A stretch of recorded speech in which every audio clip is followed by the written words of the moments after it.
আপনারা যারা যাবেন জগন্নাথ ধাম পুরী ধাম লীলাচল, এই শুধু পুরী ধামে গিয়ে বাবা সমুদ্রে পাল্টি খেলে হবে না।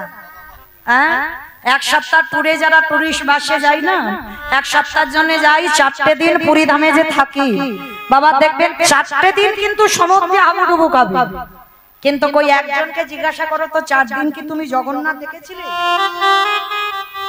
অতি কষ্টে একটা দিন হয়তো দেখেছে, পুজো দিয়েছে, চলে এসেছে। তাও আবার অনেকে পুজো টুজোও দেয় না, বলে ওই ভিড়ে, কারণ জগন্নাথ খায় না। অনেক রকমের ভক্ত আছে বাবা, কিন্তু একটা কথা মনে রেখো, এই জগন্নাথ দেখা মানে তোমার কৃষ্ণ দেখা হয়ে যাবে। জগন্নাথ দেখা মানেই তোমার কৃষ্ণ দেখা। যদি বলেন কেন, একটু বলি বাবা। যারা যারা পরবর্তী দিনে জগন্নাথ ধাম লীলা চলে যাবে, এই কথাটা বলার একটাই কারণ, আর কটা দিনের পরেই তো আমাদের রথযাত্রা। আর এই রথযাত্রার সময় এখনো কিন্তু নদিয়াবাসীরা, নবদ্বীপবাসীরা বিশ্বাস করে এখনো আমার ওই জগন্নাথ ধামে পুরী ধামে আমার মহাপ্রভু বিরাজমান। যার জন্য বহু ভক্তরা নবদ্বীপ থেকে যায় জগন্নাথ ধাম পুরী ধামে রথযাত্রার সময়। তো যারা যারা পরবর্তী দিনে যাবে জগন্নাথ ধামে, এই জগন্নাথকে একবার দর্শন করা মানে তোমার কৃষ্ণ দর্শন হয়ে যাবে। কেন বাবা, আপনারা জানেন ভগবান কৃষ্ণচন্দ্র প্রভাসযোগ্য লীলা করেছিল। এই লীলার পরে বাবা কোনো লীলার করেনি, কারণ জরাব্যাধির তীরে প্রভাসের তীর্থে ভগবানই দেহত্যাগ করেছিল ভগবান। আর দেহত্যাগ করবার পর ভগবানের দেহটাকে চন্দন কাষ্ঠে পোড়ানো হলো। আর যখন চন্দন কাষ্ঠে পোড়ানো হলো, কে মুখাগ্নি করেছিল জানো? এই পাণ্ডবদের মধ্যে তৃতীয় পাণ্ডব অর্জুন। কারণ 56 কোটি যদুবংশ ছিল না ভগবান।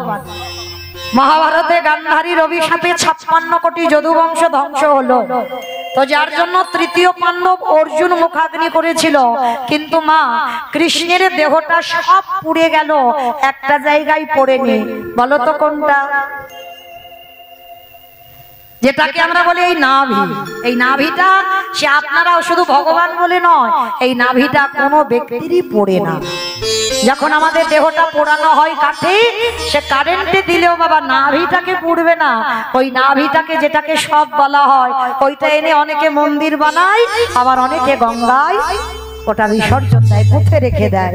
তো কৃষ্ণের নাভিটা যখন পুরলো না, দৈববাণী করেছিল প্রভাসের জলে ওই নাভিটাকে যেন ভাসিয়ে দেওয়া হয়।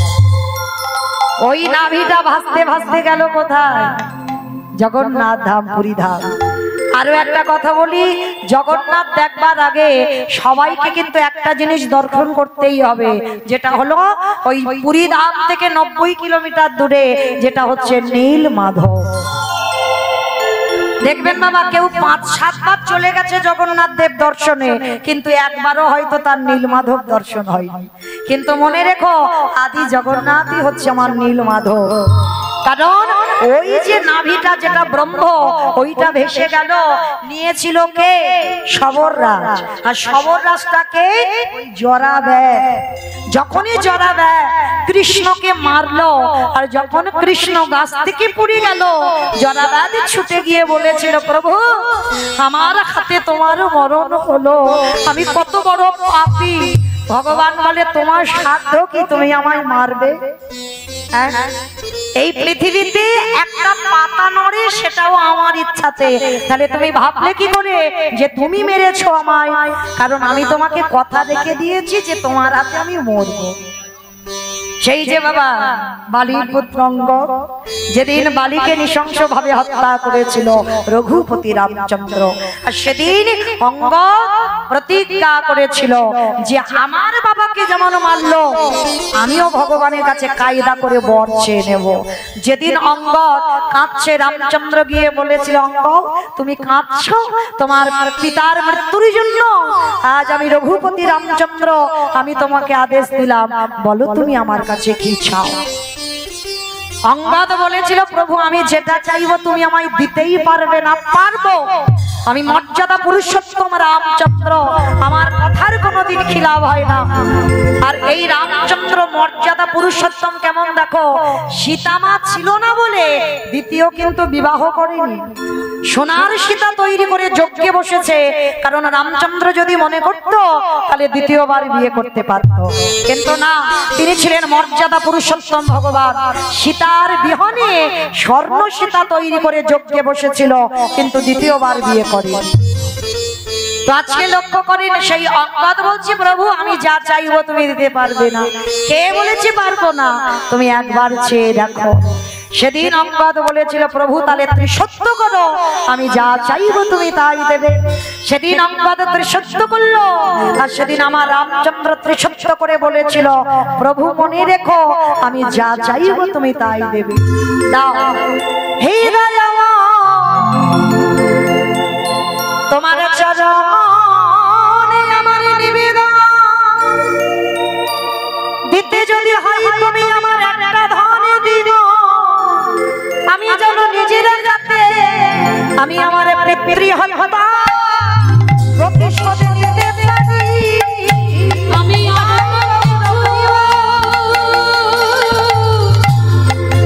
চাই না আমি যেন নিজের হাতে প্রতিশোধ নিতে পারি। আমার রামচন্দ্র, তুমি পিতৃহত্যার প্রতিশোধ নিতে চাও? হ্যাঁ প্রভু, আমি চাই যে আমার বাবাকে মেরেছে আমি নিজের হাতে তাকে হত্যা করব। রামচন্দ্র বলল, দেখো আমার জন্মের আগে বাল্মীকি রামায়ণ তৈরি করে দিয়েছে, তোমার হাতে আমারও মরণ হবে না। তবে আমি কথা দিলাম, আজকের নাই মরি, এই রাম অবতারে না মরি, কথা দিলাম যেদিন আমি বৃন্দাবনের কৃষ্ণচন্দ্র হব, যেদিন দ্বারকাধিপতি যেদিন আমি হব, আমি কথা দিলাম সেদিন তোমার হাতে আমার বংশটাকে আমি একেবারে ধ্বংস করব, তোমার হাতে আমি শেষেই প্রাণ ত্যাগ করব। তাই তো জরা ব্যাধির তীরে প্রাণ হারালো। যখনই জরা কাঁদছে তখনই জরাকে বলেছিল, জরা তুমি কেঁদো না, আবার আমি তোমার কাছে যাব, আবার আমি তোমার হাতে সেবা পাবো। প্রভু আবার তুমি আমার হাতে সেবা পাবে? বলো কবে? বলে কেন, আমি আসছি খুব তাড়াতাড়ি, তুমি জন্ম নেবে, তোমার নাম হবে সবর রাজ। আর এই যে আমার নাভিটা ভাসতে ভাসতে যাবে, আমি তোমারই হাতে উঠবো, আর তোমারই হাতে উঠে আমি নীল মাধব হয়ে আমি তোমার হাতে গোপনে পূজিত হব, যেটা জগতে কেউ জানবে না। সবর তুমি শুধু একাই আমাকে পূজা করবে। ওই সবর রাজ যে নীলমাধব, যদি কেউ জান, কতজন দেখেছেন নীলমাধব? একবার হাতটা তোলে। যারা দেখেছেন তাদের একটু বুঝতে সুবিধা হবে, আর যারা দেখেননি একটু অসুবিধা হবে। তো পরবর্তী দিনে অবশ্যই যাবে নীলমাধব দর্শন করতে। তো এই নীলমাধব, ওটা সবর রাজ গোপনে সেবা করতো, গোপনে পূজা হতো। তারপরেই তো ওই নীলমাধব কাঠ হয়ে পুরীধাম যে সমুদ্রে আপনারা গিয়ে পাল্টি খান, ওই সমুদ্রে ভেসে এলো, ওই কাঠ দিয়ে জগন্নাথ বলরাম সুভদ্রা প্রতিষ্ঠিত হলো। কিন্তু বাবা প্রতিষ্ঠিত হলো বটে, নাভিটা রাতের অন্ধকারে ওই যে নীলমাধব, যেটা কৃষ্ণের নাভি ভেসে নীলমাধব হলো, ওই ব্রহ্মটা ভেসে গেল। প্রচার পাবার জন্য জগতে যাতে ভক্তরা আমায় দর্শন পায়, তার জন্য ওই সমুদ্রে ভেসে এলো, অন্ধকারে দৈববাণী হলো। যাও রাতের অন্ধকারে দেখবে স্বর্ণ ভান্ডারে একটা নাভি আছে, ওটা হলো কৃষ্ণের নাভি। এই যে জগন্নাথ বলরাম সুভদ্রা প্রতিষ্ঠিত হয়েছে, জগন্নাথের নাভিতে কৃষ্ণের নাভিটা প্রতিষ্ঠা করে। তবে মনে রেখো, যে ব্যক্তি প্রতিষ্ঠা করবে, যে ব্রাহ্মণ, তার মাত্র 3 দিন আয়ু। 3 দিন পর তাকে ইহলোক হতে পরলোক যেতেই হবে। আজও কথিত আছে বাবা, 12 বৎসর অন্তর জগন্নাথের কাঠ বদলানো হয়, আবার নাভিটা বের করা হয়। যে ব্যক্তি নাভিটা প্রতিষ্ঠা করবে 3 দিন পরে তাকে চলে যেতে হবে। কেন হবে? এটাই কারণ আপনি যদি কৃষ্ণের নাভিটা হাতে ধরেন, অহংকার আসবে না? কোনো না কোনোদিন তো কারোর কাছে গল্প করবেন যে আমি কৃষ্ণের নাভি হাতে পেয়েছি, কৃষ্ণের নাভি হাতে ধরেছি। ভগবান বললেন ভক্তের মনে যাতে এই অহংকারটা না আসতে পারে তার জন্য 3টে দিন এই ধরায় তাকে রাখবো, তারপরে তাকে আমি আমার করে নেব। নিতাই গৌর প্রেমানন্দে হরি বল হরি বল। ভগবান বললেন যে আমারে চাই তারই আমি চাই, আরে যে আমারে না চাই তারই আমি না চাই। ভগবান কি বলছে যে আমারে চাই তারই আমি চাই, যে আমারে না চাই তারে আমি না চাই। এই কথাটা আমার ভগবান বলছে ভক্ত যদি কায় মনোবাক্যে আমায় ডাকে আমি ভক্তের দাস হয়ে যাই। কিন্তু যে আমারে ভালোবাসে না, আমারে বাদ দিয়ে লক্ষ্মী কালী দুর্গা সরস্বতী মনসা শীতলা সব ভালোবাসে কিন্তু কৃষ্ণ ভালোবাসে না, ভগবান বললেন আমি তারে একটু নাচিয়ে দিই। এই প্রশ্নটা শুনে দেবর্ষি নারদ বলেছিল ঠাকুর একটা কথা বলবো। বলে কি কথা বলো নারদ? আচ্ছা ঠাকুর তুমি যে বলছো যে তোমারে চাই তুমি তারে চাও, আর যে নাকি তোমারে না চাই তুমি তাকে নাচিয়ে দাও। আচ্ছা ঠাকুর কুরুক্ষেত্রের মাঠে দুর্যোধন তো তোমাকে চেয়েছিল, বলেনি কৃষ্ণ তুমি আমার দলে হয়ে যুদ্ধ করো, তাহলে তুমি দুর্যোধনের দল না ধরে তুমি পাণ্ডবদের দলে গেলে কেন? এই তো তুমি প্রশ্নেই তো বলছো যে আমারে চাই তারে আমি চাই, তাহলে দুর্যোধন তোমারে চাই, দুর্যোধন তোমাকে চাইলো কিন্তু তুমি দুর্যোধনের দলে না গিয়ে তুমি পাণ্ডবদের দল ধরলে কেন? কথাটা শুনে আমার ভগবান একটু মুচকি হেসেছে, বলে না তো আমি কোনোদিন মিথ্যা কথা বলি না, তবে তুমি যেটা দেখতে পাচ্ছ ঠিক। দুর্যোধন আমার একটা হাত ধরে বলেছিল কৃষ্ণ তুমি আমার হয়ে যুদ্ধ করো, আর ওদিকে তৃতীয় পাণ্ডব অর্জুন আমার একটা হাত ধরে বলেছিল কৃষ্ণ সখা তুমি আমার হয়ে যুদ্ধ করো। আচ্ছা মাইরা ভগবান তো একটাই, ভগবান সবার, তাই না? চোরেরও হয় আর সাধুরও হয়, যে যাকে একটু ভালোবাসতেই হয়। আপনারা মনে করছেন বাবা শুধু ভগবান কীর্তনিয়াতে, ভুল কথা। একটু তাকে ভালোবেসে দেখো ভগবান আমার থেকে তোমার বেশি ভালোবাসবে। কারণ চোরকে বলে চুরি করতে যা, আর মালিককে বলে তুই নিশ্চিন্তে ঘুমা তোর মাল আমি পাহারা দিচ্ছি। তাহলে ভগবান কারোর একার সম্পদ নয়, ভগবান সবার। তাহলে ভগবান যদি সবার হয় তা নারদকে বলছে নারদ অর্জুন আমার একটা হাত ধরেছিল, দুর্যোধন আমার একটা হাত ধরেছে, আমি তো একা, আমি কার দলে যাব? ওই জন্য আমি একটা সিদ্ধান্ত দিয়েছিলাম। কি সিদ্ধান্ত? আমি ঘুমাবো, ঘুম চোখ খুলে আমি যার মুখ প্রথম দেখবো আমি তার দলে হয়ে যাব। আমাইরা এই কথাটা মন্দ নয়। বলে ঠিক আছে কৃষ্ণ এই বুদ্ধিটা তুমি ভালো বের করেছো, তাহলে তুমি ঘরে গিয়ে ঘুমাও, ঘুম চোখ খুলে তুমি যার মুখ দেখবে তুমি তার দলেই যুদ্ধ করো। আর এই কথাটা শুনে বাবা দুর্যোধন সারা রাত ঘুমায়নি। কেন ঘুমায়নি? মনে মনে ভাবলো বাবা যদি ঘুমিয়ে পড়ি আর আমার উঠতে যদি একটু দেরি হয় তাহলে তো কৃষ্ণের ঘরে অর্জুন আগে চলে যাবে আর আমার ভগবান অর্জুনের হয়ে যাবে, তার থেকে আজকের আমি সারা রাত ঘুমাবো।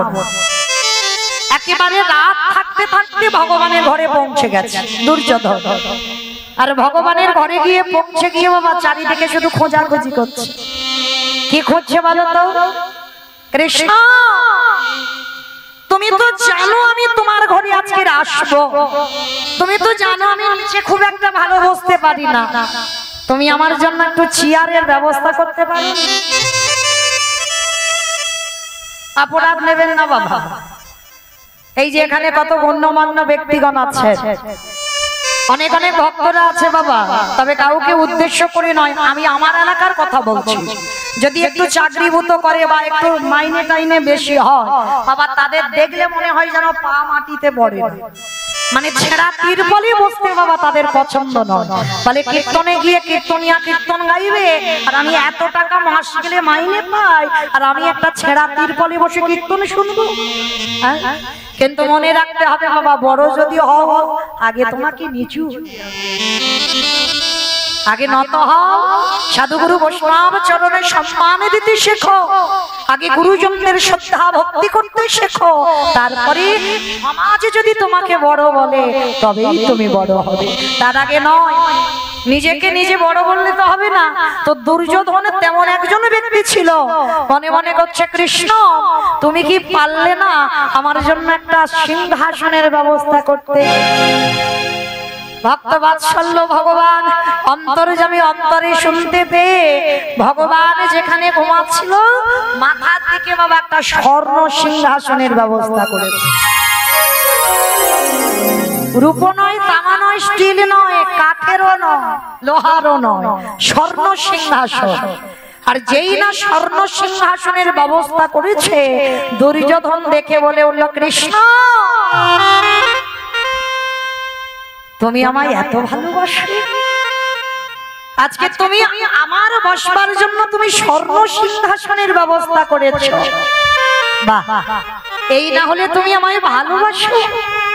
দুর্যোধন বসেছে বাবা।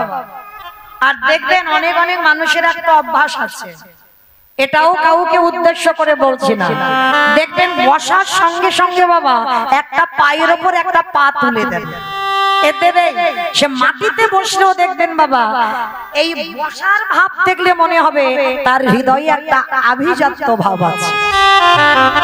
অনেকে আছে বাবা বসলেই দেখবে একটা পায়ের উপরে পা তুলে দেয়, আবার শুধু পা তুলে দেবে না বাবা, পাটা দেখবেন ঝিরঝির করে নাড়ায়। তা দুর্যোধন অহংকারী, যেই না পাটা নাড়াচ্ছে আর পায়ে থেকে ধুলোগুলো উড়ে উড়ে ভগবানের মাথায় পড়ছে। বিশ্বের স্রষ্টা মালিক ভগবান, যার ইচ্ছাতে জগতে চলে, সেই ভগবানের মাথায় পড়ছে পদধূলা। স্বর্গের দেবতারা বলে উঠল, দুর্যোধন তোমার এই অহংকারের জন্য খুব তাড়াতাড়ি তোমার পতন অনিবার্য। তোমার মতো পাপিষ্ঠর পদধূলা আমার কৃষ্ণের মাথায় পড়ছে। আর ওই দিনটা বাবা অর্জুনের এত কালের ঘুম এলো, এক ঘুমে সকাল। আর যেই না সকালের কাকপক্ষী ডেকে উঠেছে, ছমকে উঠেছে, মনে মনে করছে তাই তো আজকে তো আমার সখার কাছে যাওয়ার কথা, আমি তো কথা দিয়েছিলাম, আর যে আগে যাবে যার মুখ আগে দেখবে কৃষ্ণ তার হয়ে যাবে। তাড়াতাড়ি করে আর কোনো দিকে দেখেনি বাবা, ছুটে গেছে কৃষ্ণের ঘর। আহা, এই জায়গাটা একটু আস্বাদন করে। কৃষ্ণের ঘরে গিয়ে দেখছে বাবা দুর্যোধনের পাদুকা দুটো খোলা। বুঝতে পেরে গেছে কৃষ্ণ আর আমার হবে না, ও যে দুর্যোধনের হয়ে গেছে। তবু যাই একবার শেষ বেলার মতো আমার সখাকে দেখি আসি। প্রবেশ করে দেখে না কৃষ্ণ এখনো ঘুমাচ্ছে, আর মাথার দিকে দুর্যোধন পাটা নাড়াচ্ছে, আর মনে মনে অহংকারে বলছে, অর্জুন দেখলে তো আজকে তুমি এমন ঘুম ঘুমিয়েছো, এবার তো কৃষ্ণ আমার দলে হয়ে যুদ্ধ করবে। অর্জুনও কিন্তু ওটাই জানে কৃষ্ণ আর আমার হবে না, দুর্যোধনের হবে। আর অর্জুন গিয়ে বসবে কোথায় জানো? ভগবানের পাটা যেখানে আছে ওইখানে ছোট্ট একটা কুশের আসন পাতা আছে। অর্জুন গিয়ে বসেছে বাবা কুশ আসনের উপরে। আর যারা কাঙাল হয় তাদের কোনো আভিজাত্য, তারা চায় না যে ভালো জায়গা চাই তারপরে বসবে।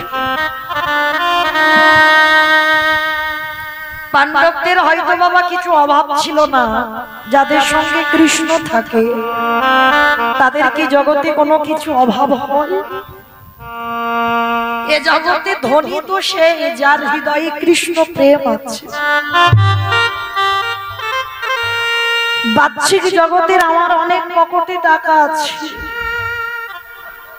আমার পাথর সেটিং করা ঘর, আমি অনেক বড় লোক, অনেক ধনী। ও ধনেতে কোনো কাজ হবে না বাবা। ধনী তো সেই হয় যার হৃদয়ে কৃষ্ণ প্রেমের ভান্ডার, যার একবার কৃষ্ণ নামে নয়নে বাড়ি ঝরে, যার কৃষ্ণ নামে যার হৃদয়টা দুলে ওঠে। অর্জুন গিয়ে কুশাসনে বসে দেখছে কৃষ্ণ এখনো ঘুমাচ্ছে, সখার চরণ দুটো বুকে ধরেছে। সখারে ওরে আর কি দেখো,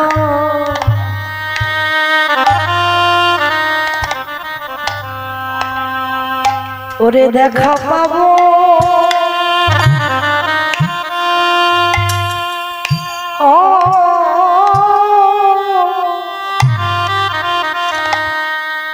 পাবো না।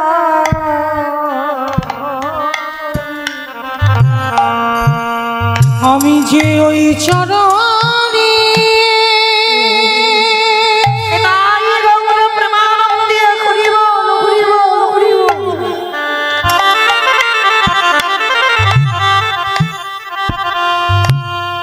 আমি যে ওই চরণে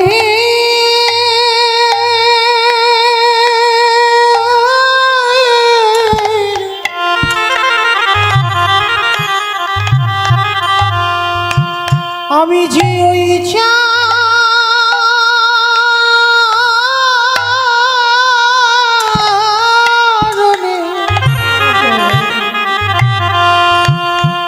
চরণের বড়ই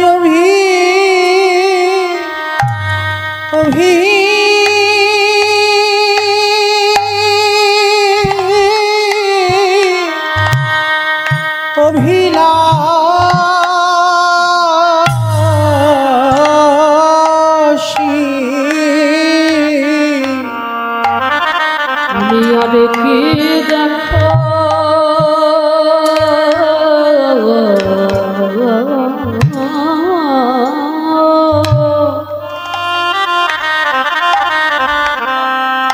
আর কি দেখা পাবো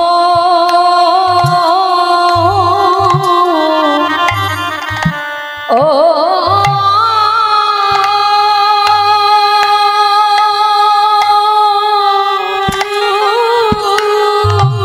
হরিবল হরিবল পাবো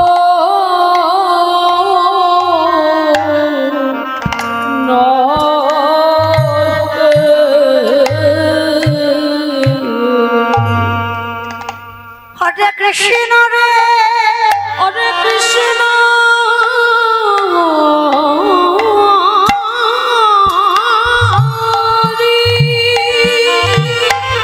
তুই আমার উৎস কুলে জন্ম দিস আর নিজ কুলে জন্ম দিস,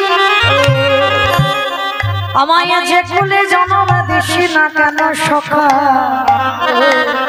আমার পশু কুলে জন্ম দিস আর কীটি কুলে জন্ম দিস, আমার পতঙ্গ কুলে জন্ম দিস, আমার যে কুলে জন্ম দিস না কেন, তুই শুধু আমায় একটা আশীর্বাদ করে দে, আমি যেন কৃষ্ণ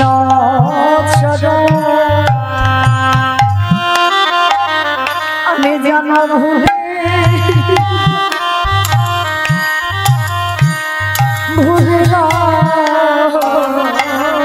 আমার যে ফুলে জন্য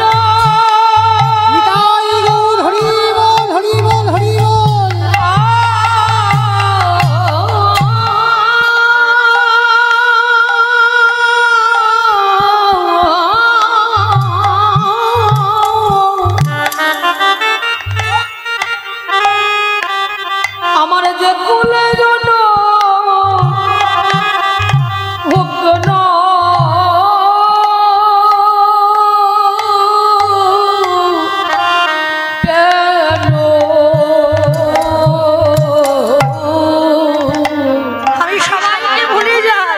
তোর রঙা ছড়ন ছড়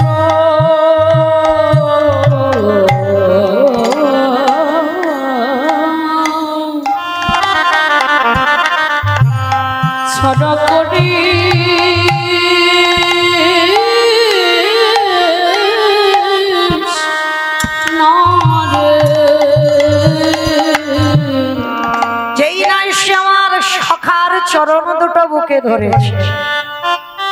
ভগবান এক জায়গায় তো দুর্বল গো, বলো তো কোন জায়গায়? ভগবান দুটো বস্তু সহ্য করে না, একটা হলো ভক্তের অহংকার, আরেকটি বস্তু হলো ভক্তের চোখের জল। আর একজন ভক্ত যদি চোখের জলই আমার গোবিন্দ চরণ ধোবাতে পারে, আর কি আমার ভগবান থাকতে পারে? একেবারে ঘুম চোখটা খুলে অর্জুনকে একেবারে বক্ষে জড়িয়ে ধরেছে, আর অর্জুনকে বক্ষে ধরে বলল সখা। যেই না সখা বলে জড়িয়ে ধরেছে, দুর্যোধন পিছন থেকে বলে উঠল কৃষ্ণ এইটা তুই কি করলে? আমি তো তোমার ঘরে আগে এসেছি, তার মানে তুমি আমার দিকে তাকাবে, তুমি আমার পক্ষে হয়ে যুদ্ধ করবে, একেবারে অর্জুনকে জড়িয়ে ধরলে কেন? বলে আরে পাগল, আমি তো কোনোদিন বলিনি যে আমার ঘরে আগে আসবে। আমি বলেছিলাম ঘুম চোখ খুলে আমি যার বদনে প্রথমে দর্শন করব, আমি তার সঙ্গে যুদ্ধ করব, তার পক্ষে থাকব। তাহলে ঘুম চোখ খুলে কেউ কি মাথার দিকে আগে তাকায়? সবাই বাবা ঘুম চোখ খুলে আগে আমরা পায়ের দিকে তাকাই। আর অর্জুন বসেছিল তো পায়ের দিকে, আর যেই না পায়ের দিকে তাকিয়েছে, এই কথাগুলো শুনে নারদ মুনি খিলখিল করে হেসে উঠেছে। বলে ঠাকুর সত্যি করে একটা কথা বলবে? তুমি সত্যি করে বলো তো, তুমি কি ওই ঘরে ঘুমাচ্ছিলে? সত্যি করে বলবে তুমি কি ঘুমাচ্ছিলে? কারণ তুমি যেদিন ঘুমাবে সেদিন গোটা জগতের জীব ঘুমাবে। বলো আগে তুমি কি সত্যি ঘুমাচ্ছিলে? বলে নারদ আমি ঘুমাইনি, আমি ছলনা করেছিলাম। আচ্ছা তাহলে তুমি যদি মনে করতে সিংহাসনটা মাথার দিকে না রেখে পায়ের দিকে রাখতে পারতে, তার মানে তুমি ছলনা করেছো। তুমি জানো দুর্যোধন সে সিংহাসনে বসবে, ওই জন্য তো ওইটা মাথার দিকে দিয়েছো, আর কুশাসনটা অর্জুন বসবে ওই জন্য পায়ের দিকে দিয়েছো। বলে না, এটা তোমার ভুল ধারণা। এই জগৎ সংসার আছে, যদি একজন ভাবিত কাই মন বাবাকে দেহ মন প্রাণ আমার চরণে সঁপে দেয়, আমি ভগবান হয়ে কি করি জানো? আমি জনমে জনম আমি তার হয়ে যায়।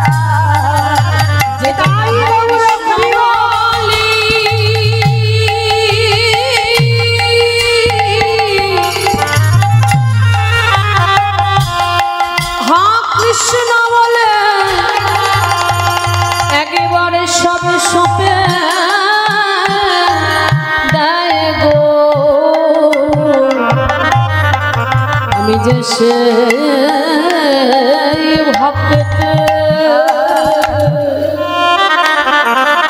ভক্তের হয়ে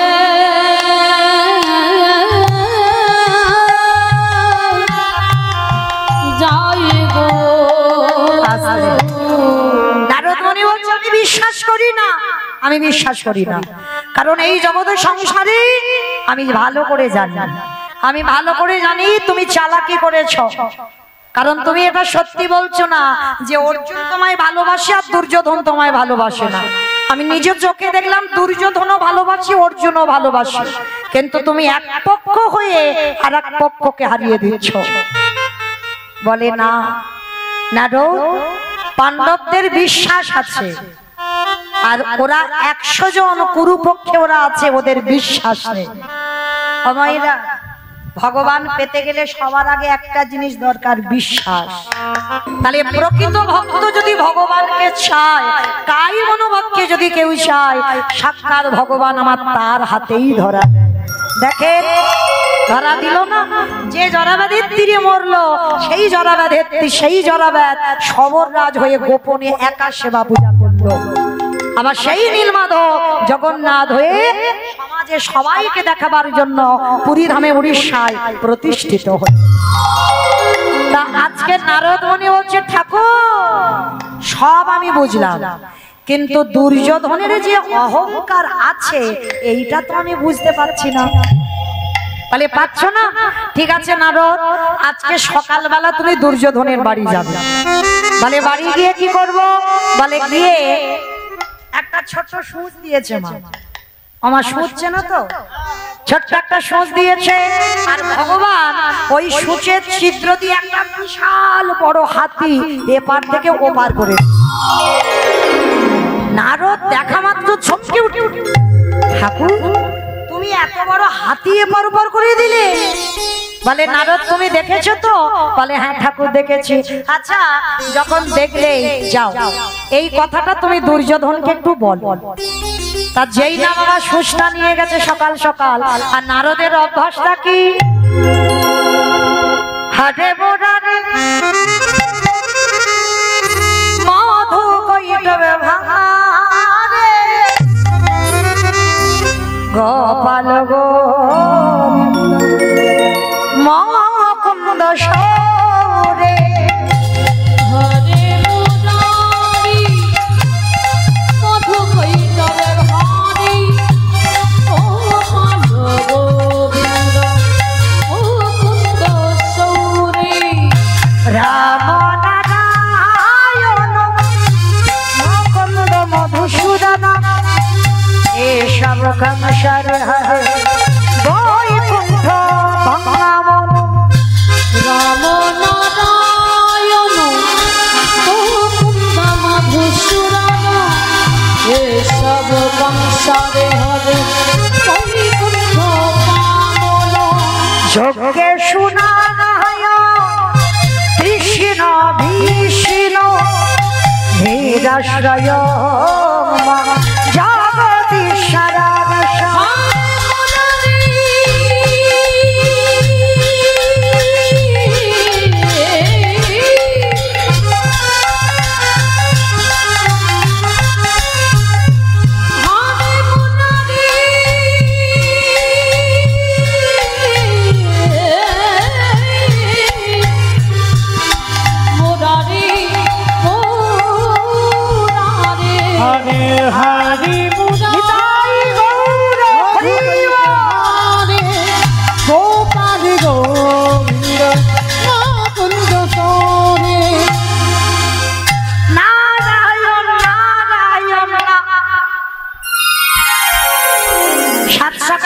দুর্যোধনের বাড়ি এসেছে, এসে ডাক দিচ্ছে দুর্যোধন।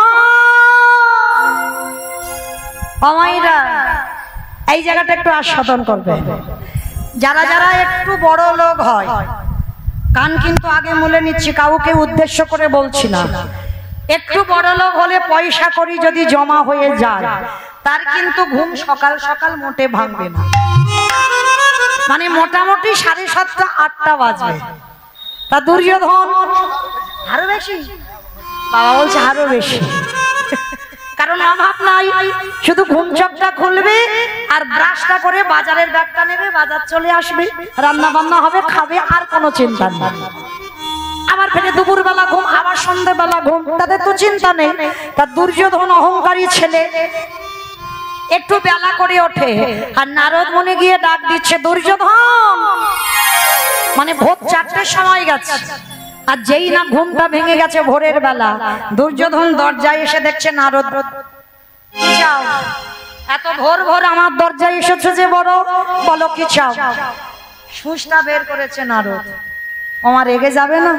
একে বড় লোকের ছেলে, কিছু অভাব নাই, সকালবেলা একটা সুচ দেখাচ্ছে, সুচটা নিয়ে বলছে এই দেখো, দেখতে তোমার সাহস তো কম নয়, সকাল সকাল তুমি আমাকে সুচ দেখাতে এনেছো।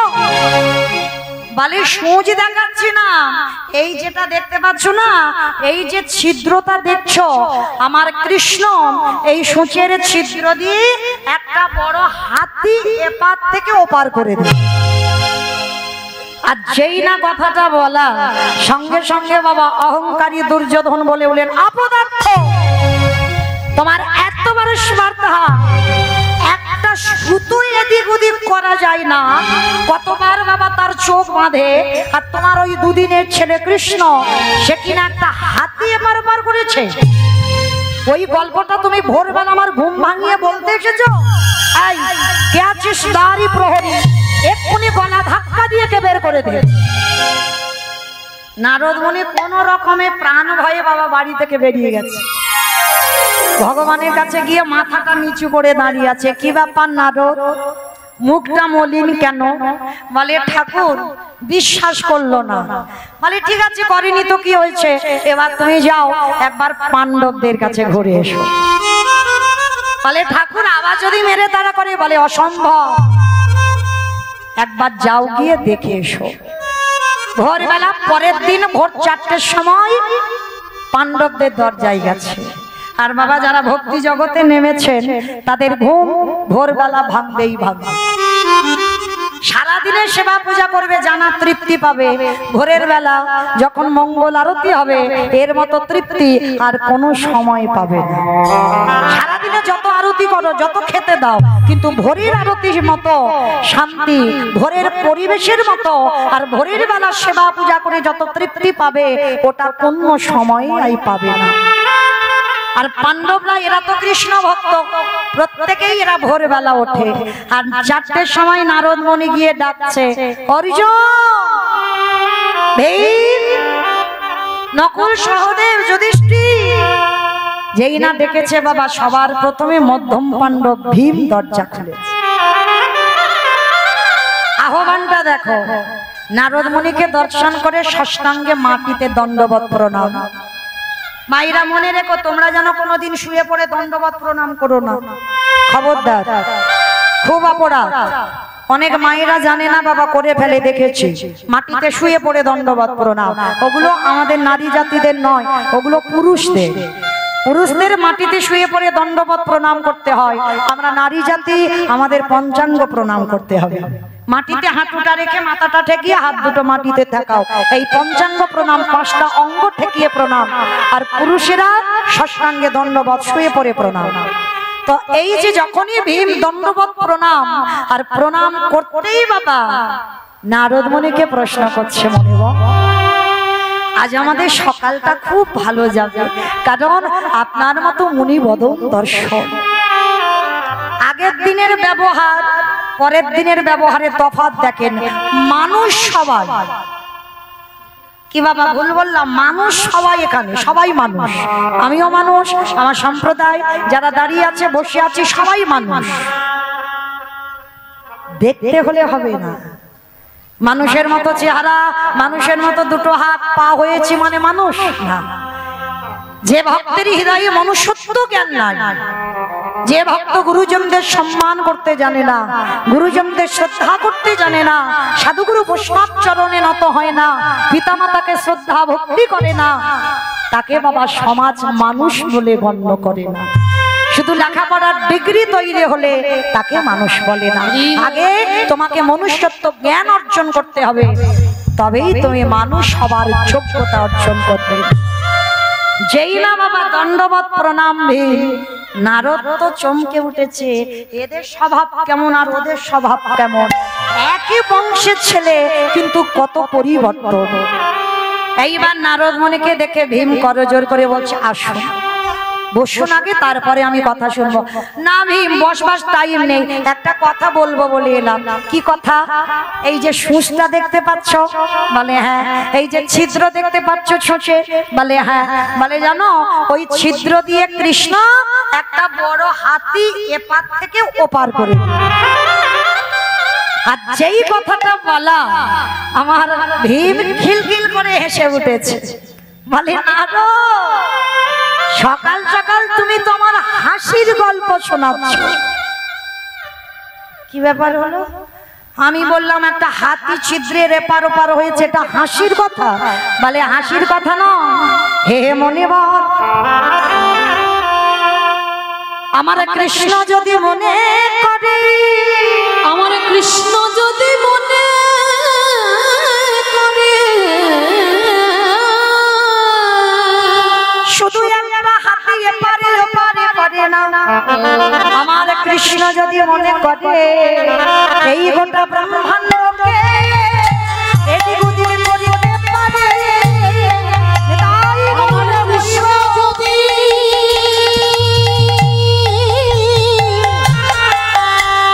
যদি মনে করে, এই ব্রহ্মাণ্ড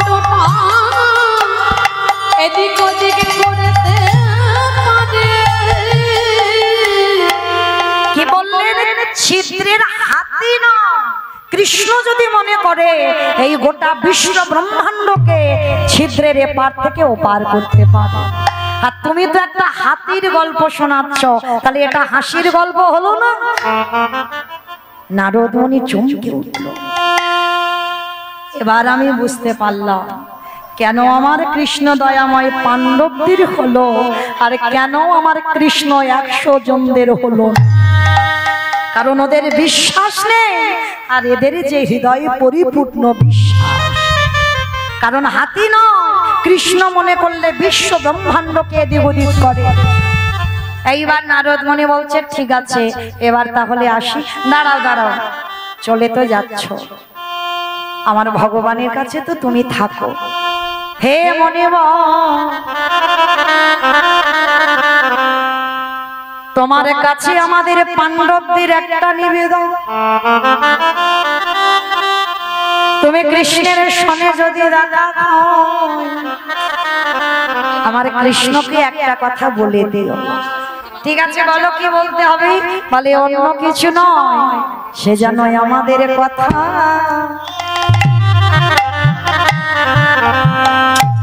যেন ভুলে না। বলি আর তো কিছু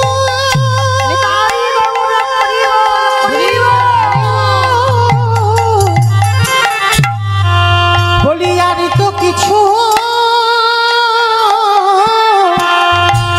চাহি না আমরা, সে যেন আমাদের কথা যেন ভুলে না যায়। অমাইরা, আপনারা আমরা তো ভগবানের কাছে চাই, ঠাকুর এটা দাও, ঠাকুর ওটা দাও, ঠাকুর ছেলে ভালো থাকুক, স্বামী ভালো থাকুক, চাকরি হোক, এগুলো চাই। কিন্তু না, পাণ্ডবরা চেয়েছিল কিচ্ছু দিতে হবে না, শুধু যেন কৃষ্ণ আমাদের কথা একটু মনে রাখে। আর আমরা যে কুলেই যাই না কেন, আমরা যেন বদন ভরে ওই গুরু চরণের হৃদয়ে ধরে কৃষ্ণ কারে ওরে কৃষ্ণ রে,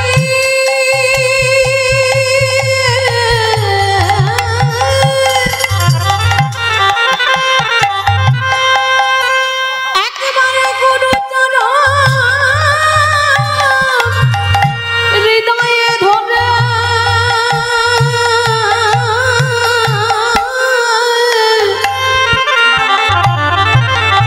কৃষ্ণ তোমার হলাম বলে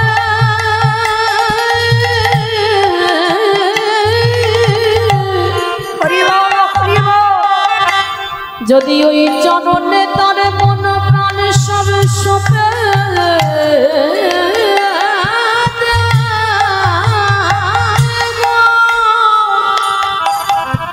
আমার কৃষ্ণ দয়াময়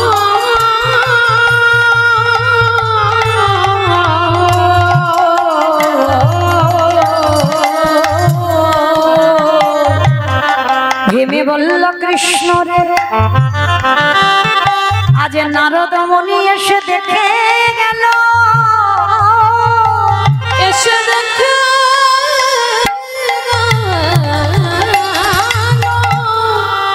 আমাদের কাছে তো কিছু নাই কৃষ্ণ। ওরে কৃষ্ণ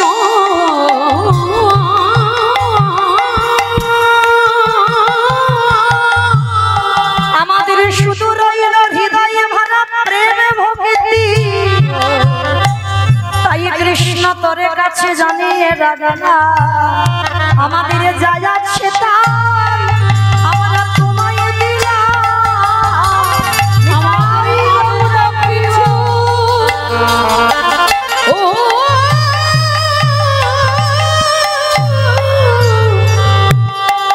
না না আর তো কিছু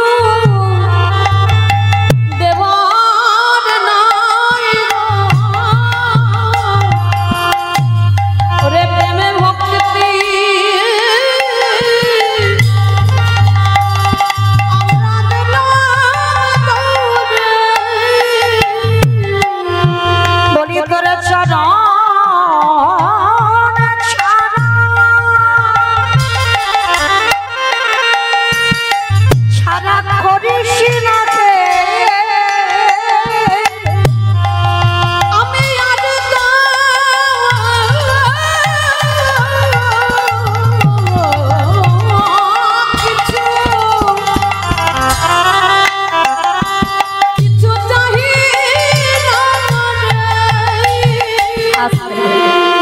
সেদিন আমার ভগবান বুঝতে পেরে গেল পাণ্ডবদের ভক্তি ছিল আর 100 জনদের ভক্তি ছিল না। তাই আজ নারদ মুনি গিয়ে বলল, প্রভু তাহলে যে সম্পদ ধরলে তোমায় পাওয়া যায়, আমি নারদ আগত কলিযুগে যাব, আমার নাম হবে শ্রীবাস পণ্ডিত।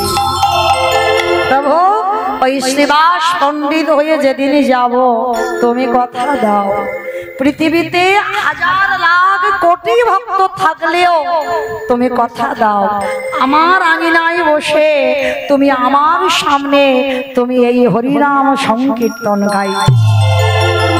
তাই সেই চৈতন্য মহাপ্রভু একটা দিনে যে দিনটা ছিল বাবা একাদশী তিথি, এই যে হরিনাম যজ্ঞ আপনারা করেন, আপনারা শোনেন, এই হরিবাসর প্রথম শ্রীবাস অঙ্গনে হয়েছিল একাদশী তিথিতে, যেটা হচ্ছে হরির বাসর। তো একাদশী তিথি কি হচ্ছে? একাদশী তিথিতে হরির বাসর তৈরি হলো।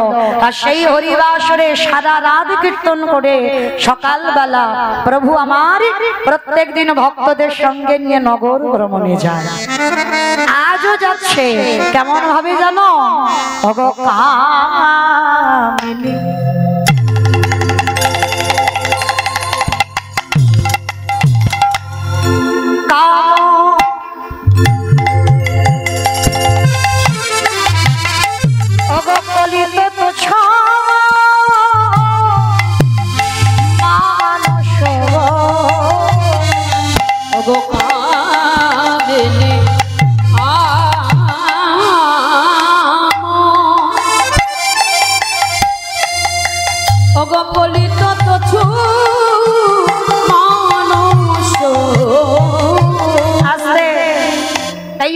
পদাবলীগুলো বাবা আমাদের শুনতে হবে, যাই করি না কেন।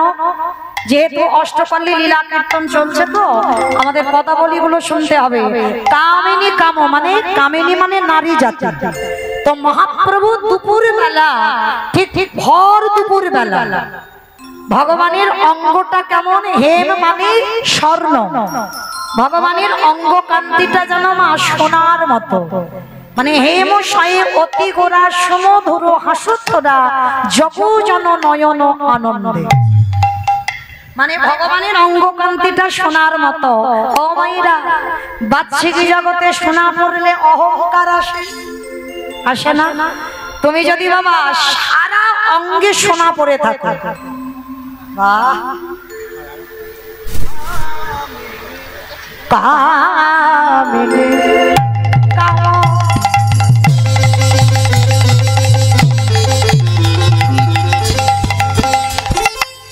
কলিত তুচ্ছ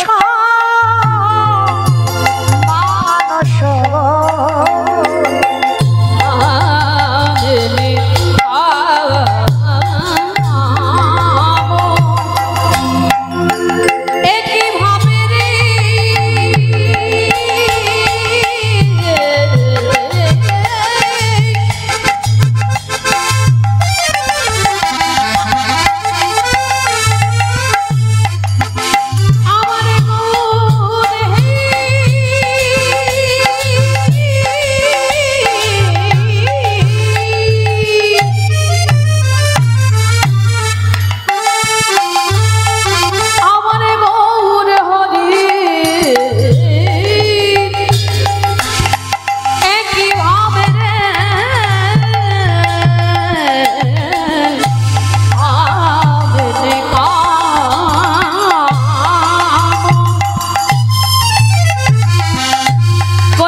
গজজিনী মন্দ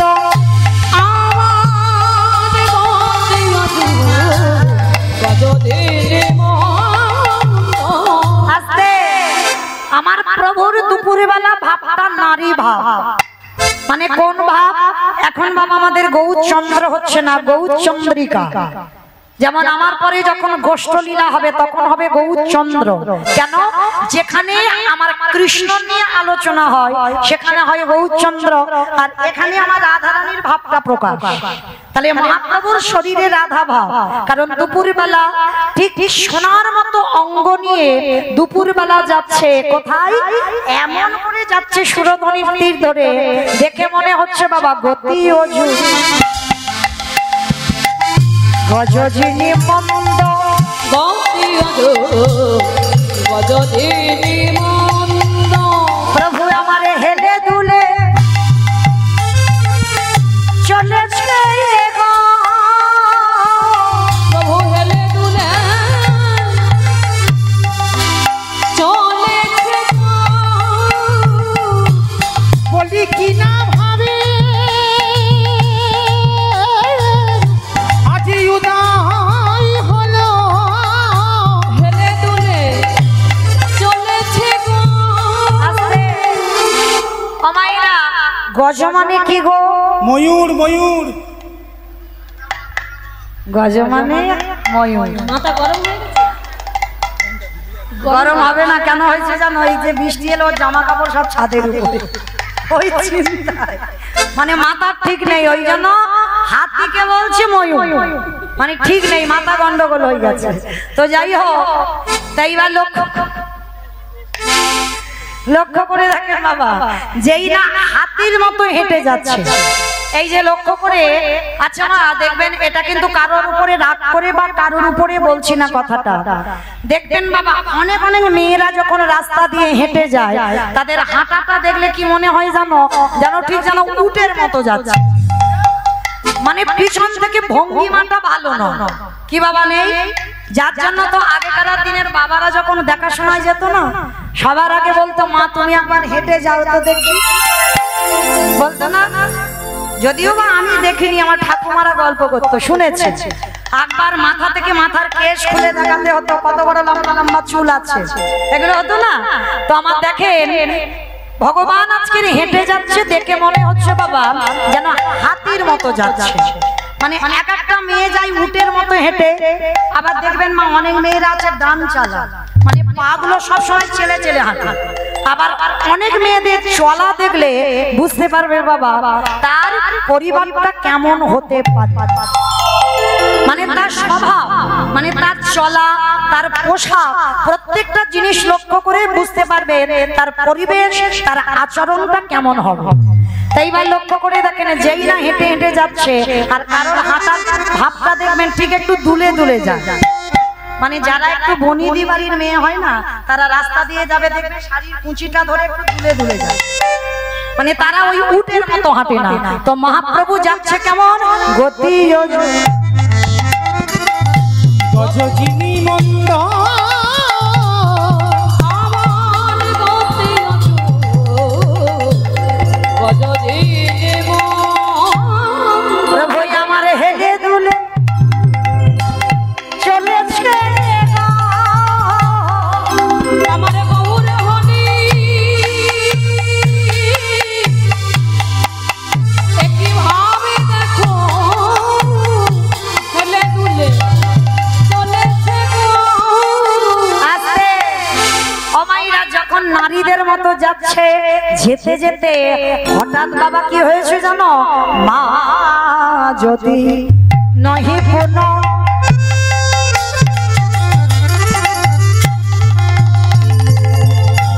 অবসনিয়া আবৃত তনু, মা যদি নহে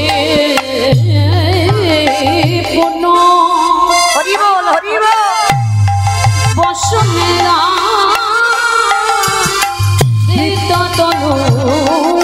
আস্তে মানে মা যদি নহি পুন মানে দুপুর বেলা প্রভু যাচ্ছে, বসনে আবৃত তনু মানে মুখটা ঢেকে দিয়েছে, আর দেখে মনে হচ্ছে নারীর ভাব, আর যেতে যেতে বাবা আবার নয় নহি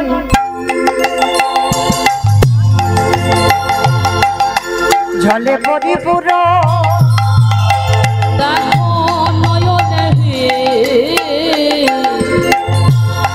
জলে পরিপূর্ণ। আজ কম্প পুলক ভাব হরিভঙ্গ অনুপম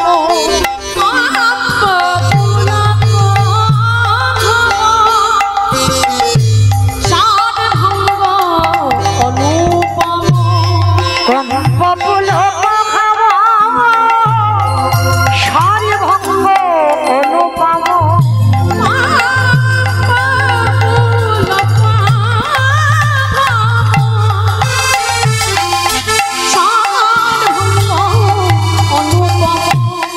আমার নয়নহে জলে পরিপূর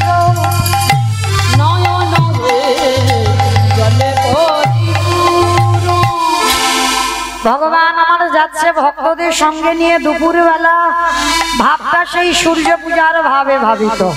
কিন্তু বাবা ভগবান একা তো যাচ্ছে না, আরো ভক্তগণ সবাই পড়ে আছে, সবাই আছে।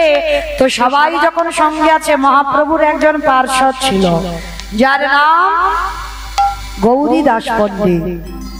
বাবা জানেন এই গৌরীদাস পণ্ডিত কে ছিল? আমার ভগবান কৃষ্ণের সুবল, বাহ, সুবল সখা। এই গৌরীদাস ছিল সুবল সখা। আর ত্রেতা যুগে রঘুপতি রামচন্দ্রের একজন ভক্ত ছিল যার নাম হচ্ছে বিভীষণ। আর এই বিভীষণের পুত্র যার নাম ছিল তরণীসেন। এই তরণীসেন কত বড় ভক্ত বাবা, প্রতিটা জনমে জনমে আমার ভগবান তাকে সঙ্গে করে এনেছেন। তাহলে কত বড় ভক্ত ছিল যার জন্য ভগবান প্রত্যেকটা জনমে তাকে সঙ্গে করলো। যেদিন রাবণের 1 লক্ষ ছেলে 1.25 লক্ষ নাতি, বংশে বাতি দেবার মতো আর কেউ থাকছিল না। আর রাবণ বিষণ্ণ বদনে বসে বসে কাঁদছে। আজকে যে রামচন্দ্র যুদ্ধ করবে, আমি আমার রামের সঙ্গে কাকে পাঠাবো? যখন বসে বসে বিষণ্ণ বদনে কাঁদছে, 5 বছরের তরুণী ছুটে এসে বলেছিল, জেঠু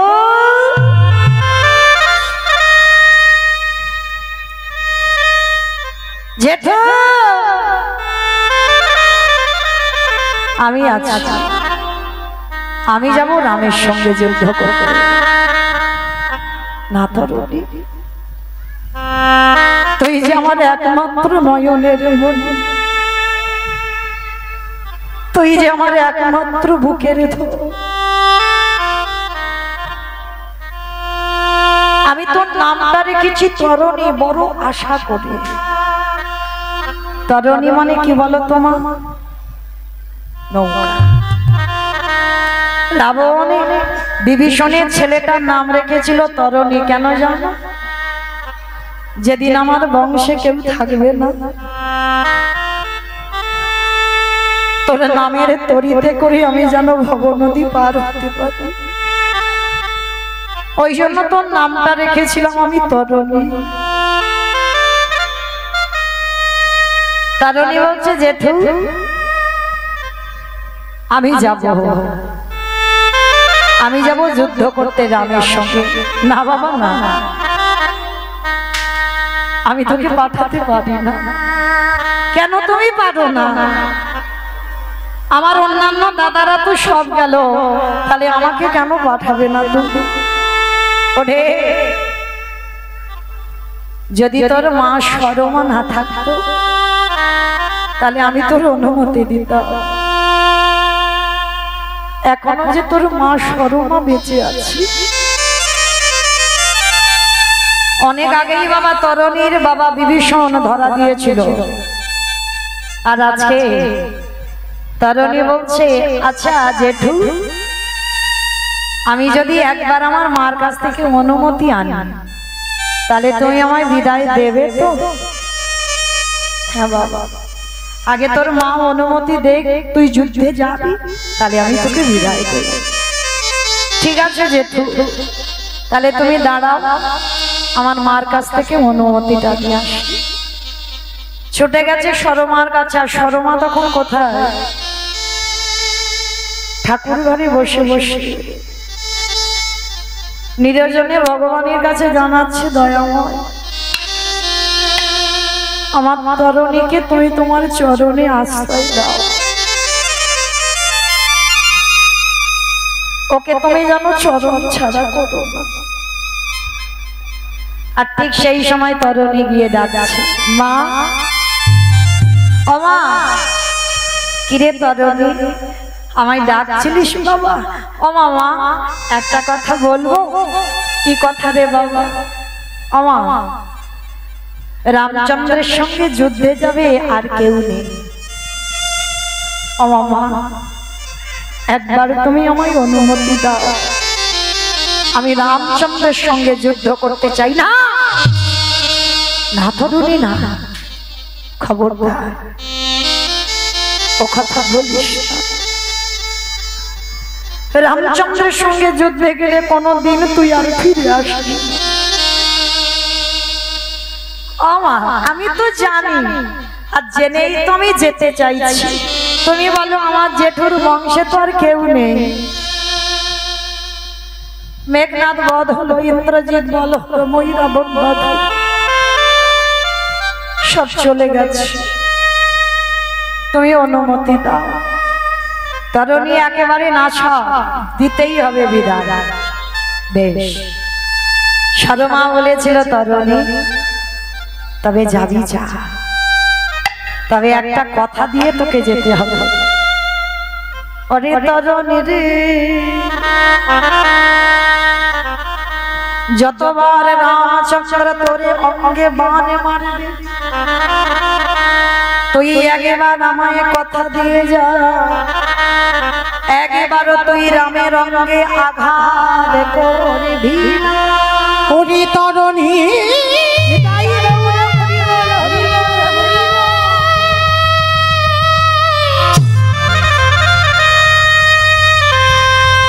ওই রামে বড়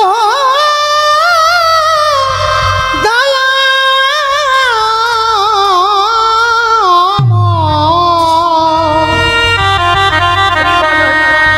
তুই কখনো তারে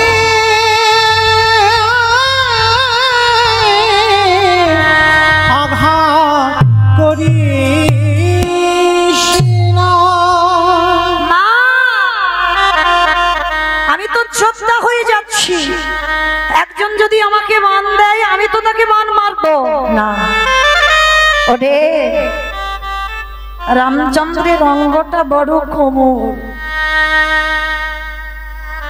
ওই কোমল অঙ্গে যদি তুই বান মারিস আমার প্রভুর যে বড় ব্যথা লাগবে। ঠিক আছে মা, তুমি তো আমার মা, আজ পর্যন্ত যা যা কথা বলেছ আমি সব শুনেছি, আজকেরও শুনবো। কথা দিলাম আমি কোনোদিন রামের অঙ্গে বান মারব না। ও মামা, আমি যুদ্ধে যাচ্ছি, তুমি আশীর্বাদ করবে না? তরুণীর মাথায় হাত রেখে সরমা আশীর্বাদ করেছিল, খোকা আমি তোর মা হয়ে শেষ বেলায় আশীর্বাদ করলাম, তুই যে রামের সঙ্গে যুদ্ধে যাবি, আমি তোর মা হয়ে আশীর্বাদ দিলাম, ওই যুদ্ধ থেকে কোনোদিন আর তুই আমার কোলে যেন ফিরে না আসি। তরণী রে,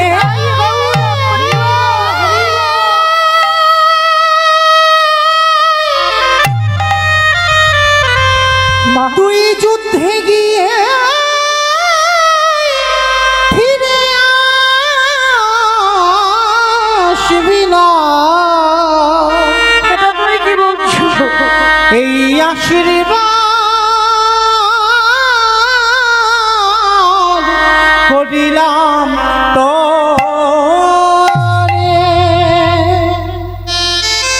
আমি তোমার কাছে কোনোদিন ফিরে আসবো না, তার মানে রামের হাতে আমার মৃত্যু হবে? হ্যাঁ বাবা, আমি চাই। আমি তোর মা হয়ে মনে প্রাণে আশীর্বাদ করলাম, কোনোদিন তুই আর এই রাক্ষসগুলিতে ফিরে যেন না আসিস। ঠিক আছে মা, আমাকে বিদায় দাও। পারবেন এখানে একটা মা ছেলের মাথায় আশীর্বাদ দিতে, খোকা তুই চলে যা, কোনদিন যেন তুই আমার কাছে ফিরে না আসিস। শর্মা করেছিল তরুণীর মাথায় হাত দিয়ে। তরুণী আশীর্বাদটা নিয়ে ছুটে চললো জ্যাঠামশাইয়ের কাছে। জেঠু, জেঠু, আর যুদ্ধে যাবে মা সাজিয়ে দিয়েছিল তরুণী। কি করে জানো? আর যারা যুদ্ধ করে বাবা তাদের রণসাজে সাজতে হয়, কিন্তু তরুণীকে সাজিয়েছিল। সর্ব অঙ্গে লিখে দিয়েছিল রাম নাম, রাম নামের মণিহার গলা, রাম নামের নামাবলী গায়, রামচন্দ্রের বেশি সাজিয়ে দিয়েছে। জেঠুর কাছে গিয়েছে, জেঠু আমার মা আমাকে অনুমতি দিয়েছে, আমি রামের সঙ্গে যুদ্ধে যাবে, তুমি আমার এবার অনুমতি দাও। রাবণ দেখা মাত্র চমকে উঠেছে।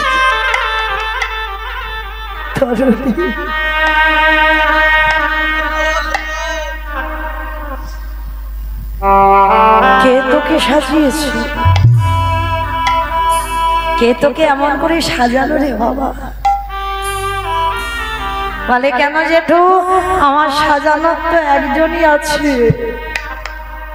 যে হলো আমার গর্ভধারী।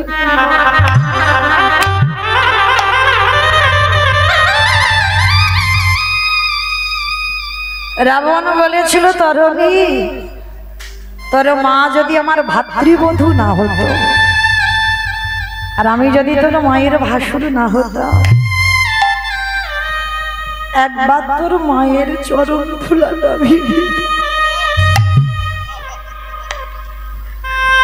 নিয়ে বলতাম, সরমা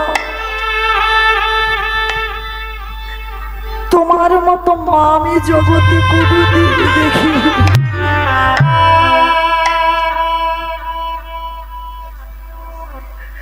তোমার মতো মা আমি এই জগতে কোনোদিন দেখি। কিন্তু আমি তো বড়, আমি তোর মাকে প্রণাম করতে পারবো না, তাই তোর সাজ দেখে দূর থেকে তোর মাকে প্রণাম করব। আমি যেন জনম জনম তোর মাকে যেন আমি ভাতৃবধূ হিসাবে।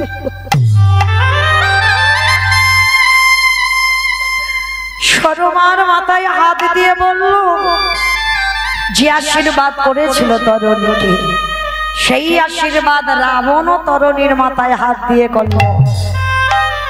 তরুণী, আমি তোর জ্যাঠামশাই হয়ে এই প্রথমবার তোর মাথায় হাত রেখে বর দিলাম। ওরে খোকা রে,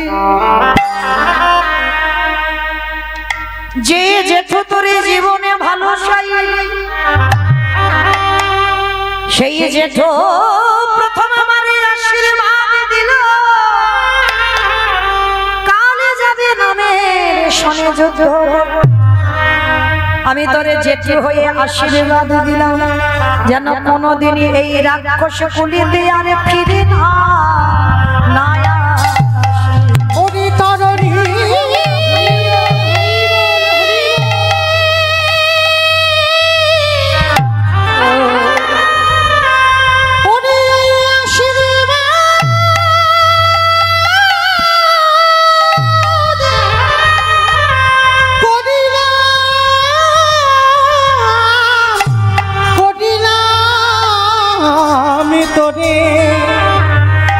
কোনদিনও এই রাক্ষস কুলিতে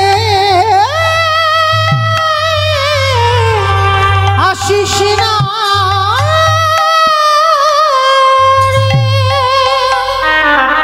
রাবণ বলল, তরুণী আশীর্বাদ দিলাম, ওই রামচন্দ্রের সঙ্গে যুদ্ধ করে কোনোদিন ফিরবি না। তরুণী আনন্দে লাফিয়ে উঠল, জ্যাঠামশাই আমার মা যে আশীর্বাদ দিল, তুমিও আমার জেঠু হয়ে সেই আশীর্বাদ। আমি কথা দিলাম ওই রামের সঙ্গে যুদ্ধ করে আমি যেন না ফিরি। ছুটে চলল রণক্ষেত্রে। আর প্রতিদিন যুদ্ধে কে আসলে বিভীষণ বলে দিত। আজকের যখন বলে দিচ্ছে, যতবার খড়ি পাচ্ছে বাবা ততবার তরুণীর নাম উঠছে, ততবার তরুণীর নাম উঠছে। রামচন্দ্র বিভীষণকে প্রশ্ন করলো, বিভীষণ আজকের কে যুদ্ধে আসছে? বলতে পারবে যে আমার ছেলে আসছে? বলতে পারছে না যে কে যুদ্ধে আসছে। ভালো করে দেখো, যেই না খড়ি পেতেছে বাবা আবার মুছে দিল, আবার লিখলো, দেখছে তরুণী উঠল। প্রভু আজকের কে যুদ্ধে আসছে আমি তোমায় বলতে পারবো না। ভালো করে দেখো তো বিভীষণ কে আসছে। প্রভু আজকে আমার এই খড়ি পাতায় ঠিক হচ্ছে না। যেই বললো খড়ি পাতায় ঠিক হচ্ছে না, তরুণী আমার নয়নে জলে কাজ করিকে যুদ্ধে এসে।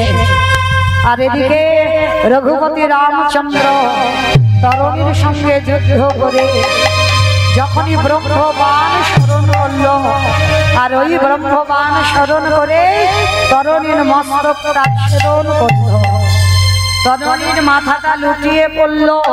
বিভীষণ ছুটে গেল, তরুণীর কাটা মুন্ডুটা নিয়ে কাঁদছে। রামচন্দ্র প্রশ্ন করলো, বিভীষণে কে যার মাথা ধরে তুমি কাঁদছো?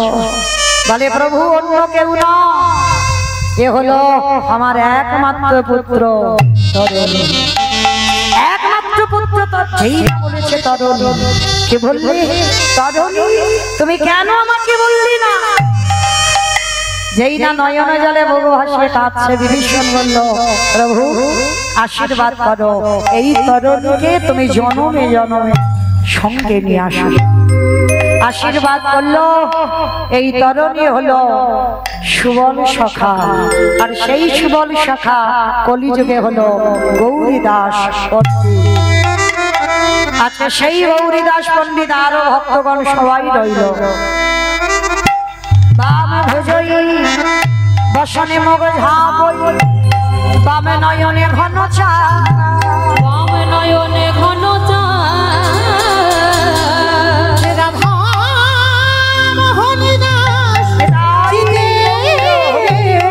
অভিলাষ সই চরণ যেন পাই, চরণ রাধা মোহনে দাসে কহে এইবারে লীলা প্রকাশ হলো। রাধা মোহন দাস কহে এইবারে লীলা প্রকাশ হলো। রাধা মোহন দাসে কহে এইবারে লীলা প্রকাশ হলো। রাধা মোহন দাস কহে এইবারে লীলা প্রকাশ হলো। রাধা মোহন দাসে কহে এইবার লীলা প্রকাশ হলো।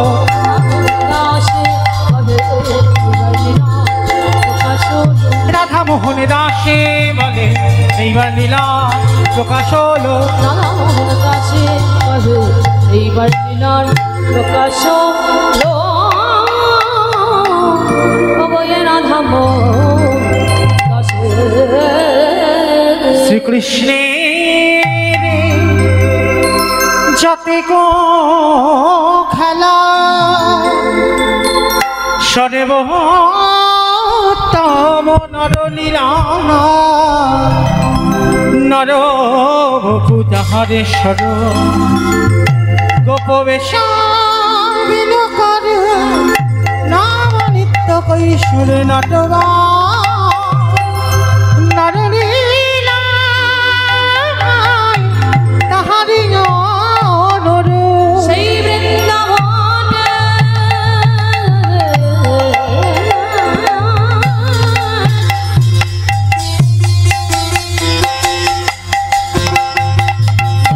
বৃন্দাবনে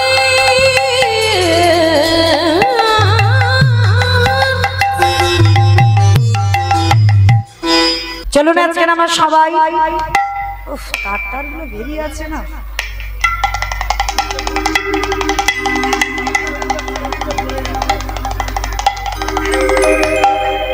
চলুন আজকে আমরা একটা ভজন গাইতে গাইতে বৃন্দাবন যাই। তো মাইরা আগে থেকে সবাই বলেন গৌর সুন্দরী কি। সব হাত কই? সব বাড়িতে? আমার বাড়িতে সব চলে এসেছো, আর প্রসাদ গুলো কে পাবে? কই দেখি সবাই আগে হাত দুটো তোলো, তারপরে বলবো। সবাই যারা দাঁড়িয়ে আছেন, যারা বসে আছেন, সবার চরণ ধরে নিবেদন।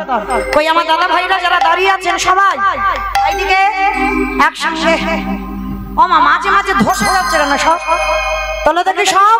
গৌর সুন্দরী কি, নবদ্বীপী ধাম কি, সচিনী নন্দন কি, বিষ্ণু প্রিয়া কি, নিতাই চাঁদ কি, ভক্তবৃন্দ কি, হরিবাস ধাম কি, সাধুগুরু বৈষ্ণব কি, আপন আপন গুরু চরণ কি, হরিনাম যজ্ঞ কি, আজকের আনন্দ কি, নিতাই গৌর প্রেমানন্দে। চলো একটা ভজন গাইতে গাইতে যাই। হরি বল। চলো একটা ভজন গাওয়া হোক, একটু উলুধ্বনি দাও। সুরধ্বনির কিনারায় সোনার নুপুরি দিয়া নাচে না গরি গো সুন্দর গৌরাঙ্গরায়। সুরধ্বনির কিনারায় সোনার নুপুর দিয়া কয় নাচে না গরি গো সুন্দর গৌরাঙ্গরায়। ওই সুরধ্বনির কিনারায় সোনার নুপুরি দিয়া পায় নাচে না গরি গো সুন্দর গৌরাঙ্গরায়। ওই সুরধ্বনির কিনারায় সোনার নুপুর দিয়া কয় নাচে না গরি গো সুন্দর গৌরাঙ্গরায়। নাচে সুন্দর, নাচে সুন্দর, নাচে সুন্দর গৌরাঙ্গরায়, না গরি গো সুন্দর গৌরাঙ্গরায়।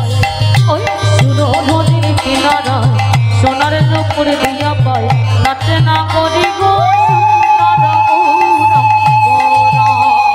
সুন্দর কপালে সুন্দর তিলক আস্তে। ও মাইরা আমি একা যাচ্ছি আর আমার সম্প্রদায় যাচ্ছে, আর কেউ যাচ্ছে না? যাচ্ছো? বাহ, আমার দাদা ভাইরা যাচ্ছে। কই দেখি আর একবার সবাই হাত দুটো তোলো তো দেখি একবার। সবাই একসঙ্গে তালে তালে করো, তালি প্রত্যেকে কেমন? সুন্দর কপালে সুন্দর তিলক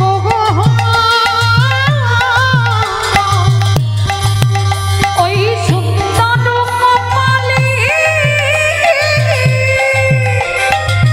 সুন্দর তিলক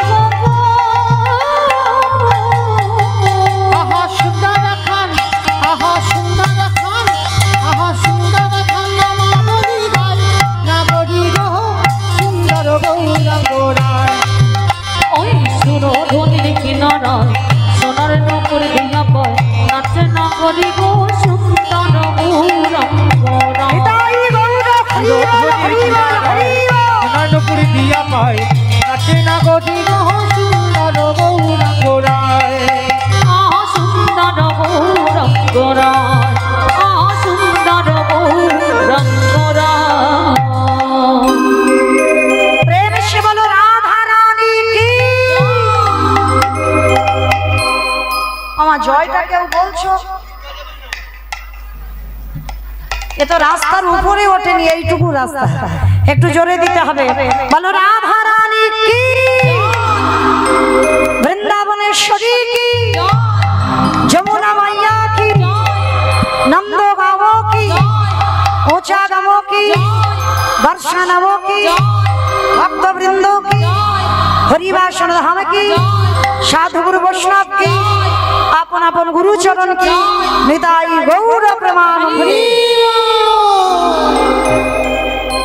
চলুন আজকের আমরা সবাই পৌঁছে গেলাম মধুমাস ধাম, বৃন্দাবন ধাম। আর এই মধুময় ধাম বৃন্দাবনে গিয়ে আজকের আমরা আস্বাদন কি করবো সেটা আপনারা জানেন, তবু একবার বলে দিই।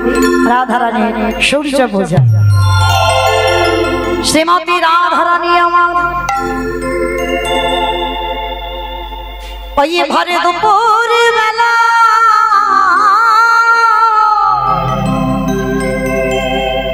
একটা বিনা সুতার মালা বন্ধন করে প্রাণ গোবিন্দ আমার সকালে গেল গোষ্ঠ গোচর। আর আপনারা যারা অষ্টপালী লীলা কীর্তন শোনেন তারা ভালো করে জানবেন, সকালবেলা হলো রসদগার, তারপরে হলো পূর্ব গোষ্ঠ, তারপরে হলো সূর্য পূজা।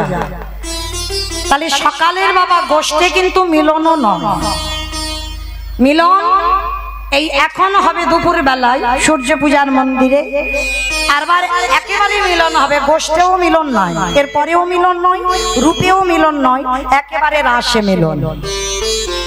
তাহলে এই যে বাবা দুপুর বেলা রাধা গোবিন্দের মিলন হবে, অট্টালিকার উপরে উঠে রাধারানী বিষণ্ণ বদনে বসে আছে, সখীগণকে ডেকে বলছে, সখী রে আমার মনে হয় আমার গোবিন্দ ভালো নেই। সখীগণ বলছে, তোর গোবিন্দ ভালো নেই তুই কি করে বুঝলি? বলে, সখী রে আমার মন বলছে আমার বধূ ভালো নেই। আরে বলবি তো কেন ভালো নেই? বলে, তার একটাই কারণ, আমার মনটা যেন আমার বধূর জন্য কেমন করছে। আর ঠিক সেই সময় দুপুর বেলা আমার রাধারানী বসে আছে, আর হঠাৎ রাধারানীর একজন সখী যার নাম হলো তুলসী। তবে বাবা এই যে তুলসী সেটা কিন্তু সেই শঙ্খচূড় দৈত্যের স্ত্রী তুলসী নয়, এ তুলসী হলো রাধারানীর একজন সখীর নাম। যেমন এই রসদকার লীলা যারা শোনেন, ওই লীলাতে চারজন সখীর নাম আছে, শ্যামলা, বিমলা, অবলা, মঙ্গলা। মানে ওই সখীগুলোর নাম কিন্তু অন্যান্য লীলাতে পাবেন না, শুধু রসদকারই আছে। ঠিক তুলসীও একটা সখী, যে সব সখীর কাছে কিন্তু সব কথা বলা যায় না। কি গামাইরা, অনেকের বন্ধু বান্ধবী তো আছে, সবার কাছে কি মনের কথা খুলে বলা যায়? যায় না। তো ললিতা, বিশাখা, ইন্দুরেখা, চম্পক, লতিকা, রঙ্গদেবী, তুঙ্গবিদ্যা, সুদেবী এরা ছিল বাবা বহির্জগতের ভক্ত, মানে উপর থেকে কিছু বলা যেত, কিন্তু অন্তরের একেবারে গোপনের খবর যেমন শ্যামলা, বিমলা, অবলা, মঙ্গলার কাছে ধরা যেত। ঠিক তদ্রূপ আজকে রাধারানীর একজন সখী ছিল যার নাম তুলসী। আর সেই তুলসী আজকে আসছে, আজকে সেই তুলসীকে দেখে আজি রাধিকার খুশি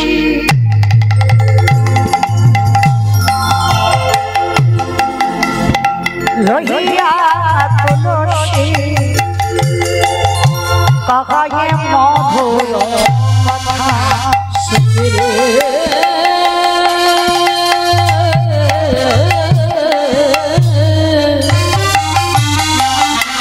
রাধিকার খুশি লইয়া তুলসী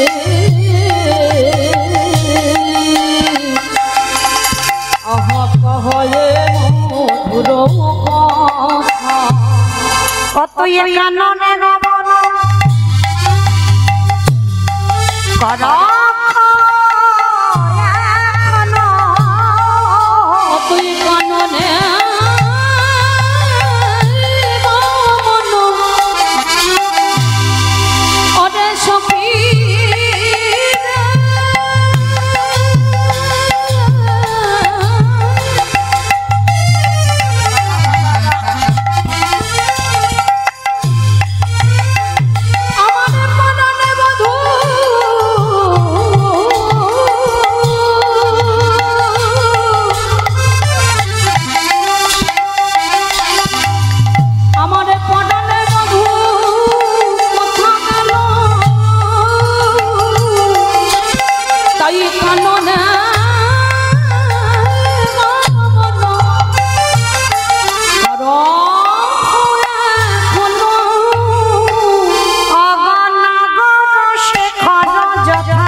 একেবারে গিগে জেনে আমার পটানে বধূ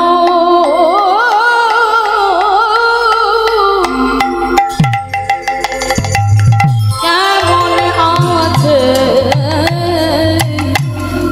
একেবারে গিয়ে জেনে আয় রে। আস্তে এ বাহ্যিক জগতের প্রেম নয় গো, এ বাহ্যিক জগতের প্রেম তো বাবা মুরগি পোষা ভালোবাসা, তাই না? আজকের আছে কালকে থাকবে না। রাধা গোবিন্দের এ প্রেমটা সে প্রেম নয়। আত্মেন্দ্রিয় প্রীতিবাঞ্ছা তারে বলে কামি, কৃষ্ণেন্দ্রিয় প্রীতিবাঞ্ছা ধরে প্রেম না। একই আত্মা, যে আত্মার সঙ্গে ভালোবাসা হলে বাবা এ বাহ্যিক জগতের প্রেমের সঙ্গে মেলাতে পারবে না। যদি তোমার দেহের সঙ্গে সম্পর্ক হয় সে ভালোবাসা ভোলা যায়, আর যদি আত্মার সঙ্গে সম্পর্ক হয় সে ভালোবাসা ভোলার নয়। আর যদি আমার গোবিন্দের কিছু হয় রাধারানীর মন বুঝতে পারে, আর আমার রাধারানীরও যদি কিছু হয় আমার গোবিন্দের মন বোঝে। তো আজকে দুপুরবেলা রাধারানীর মন ভালো নেই, কেন? ছটফট করছে মনের ভিতরে বাবা, যেন আঁকু পাকু করছে। ও মাইরা, ভগবানকে পেতে গেলে হৃদয়ে আঁকু পাকুটা লাগবে। আর যার হৃদয়ে এই আকুলতা আসেনি, যার হৃদয়ে আকু পাকু আসেনি, সে কোনোদিন ভগবত প্রাপ্তি পাবে না। তো রাধারানী তুলসীকে ডেকে বলছে, অতুলসী এসেছিস, ভালোই হয়েছে।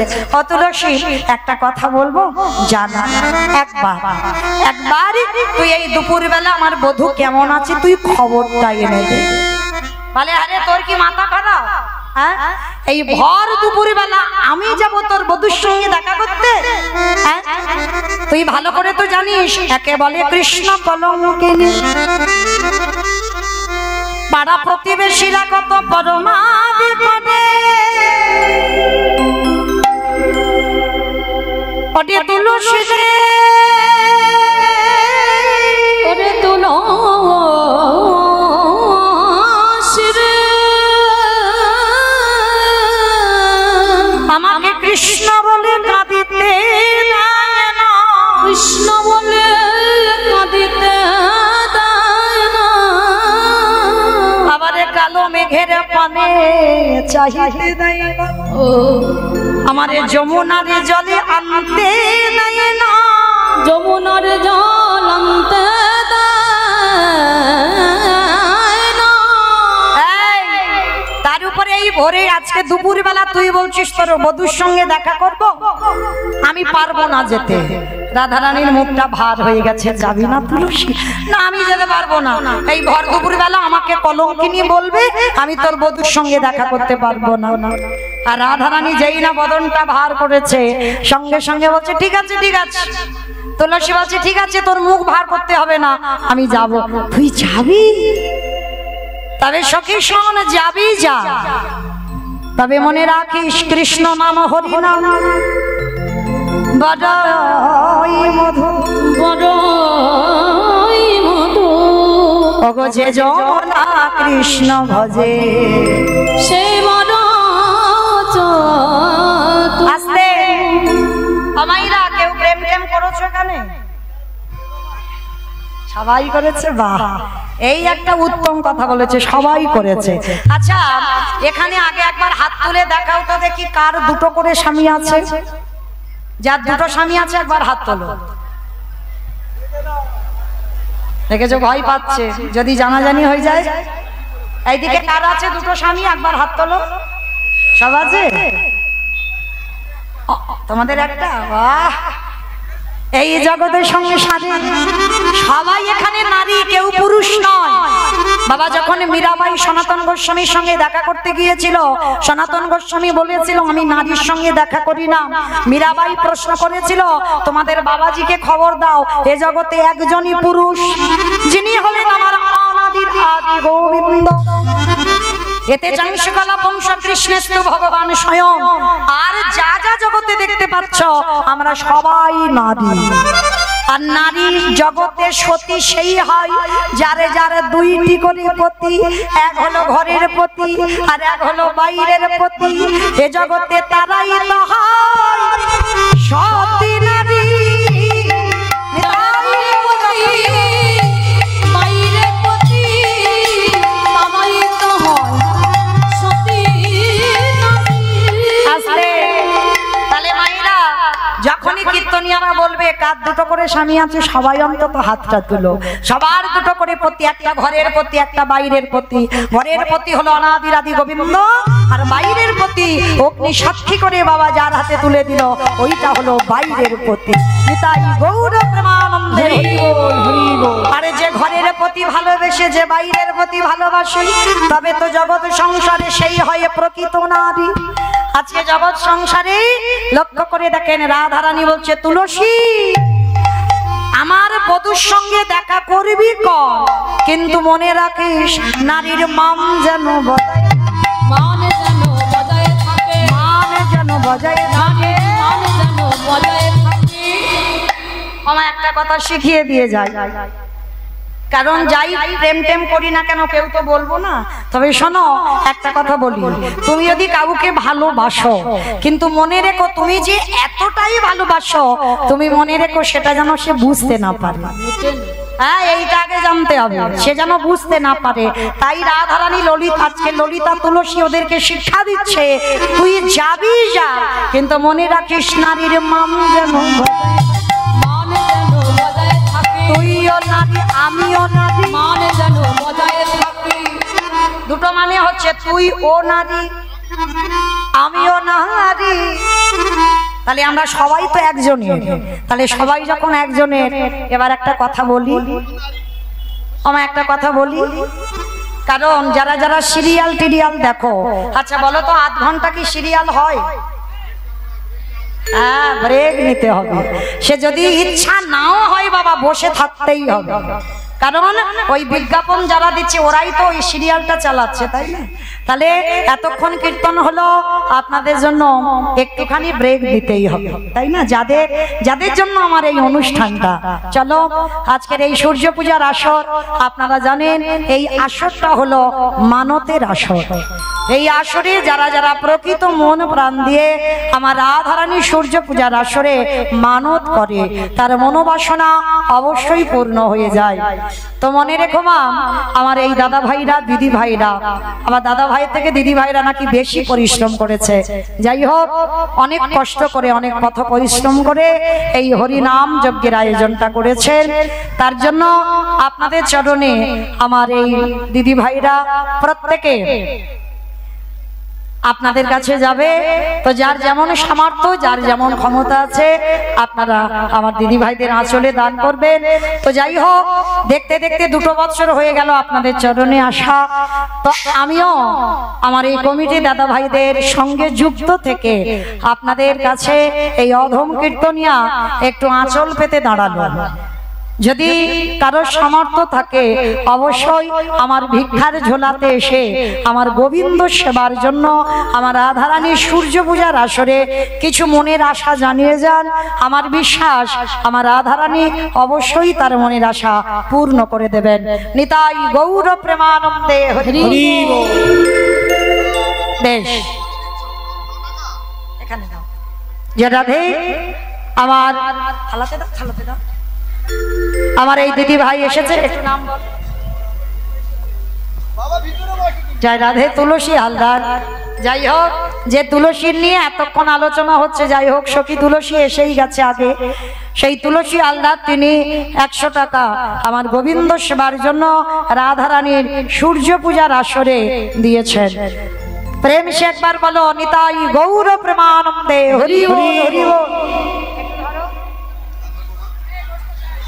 রাধে অমাইরা, এতজন ভক্ত আছে, প্রথমেই বলেছি এটা সূর্য পূজার আসর।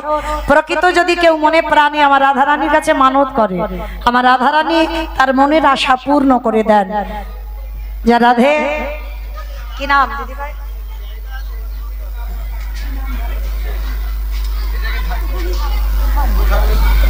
যা রাধে তুফানি হালদার, জলঙ্গিতে বাড়ি। আমার দিদি ভাই ওনার মা দিয়েছেন 505 টাকা সূর্য পূজার আসরে আমার রাধারানীর সেবার কাজে লাগিয়েছেন। প্রেম সে বলো নিতাই গৌর প্রেমানন্দে হরি বল। হরি বল। ভাইরা যদি আসবেন তো সময় তো একটু কম, একটু তাড়াতাড়ি আসবেন। তো মনে রেখো একটা কথাই, সূর্য পূজার আসরে মানত করলে তার মনের আশা অবশ্যই পূর্ণ হবেই হবে, এ বিশ্বাস আমার আছে। প্রথমেই বলেছি ভগবানকে পেতে গেলে আগে বিশ্বাসের প্রয়োজন, বিশ্বাসের দরকার। বিশ্বাসটা থাকলে কৃপা অবশ্যই হবে। কি নাম মা বলেন? হরি বললাম কি নাম বলা নিষেধ? আমাদের একটা মন্দির আছে, বেশ।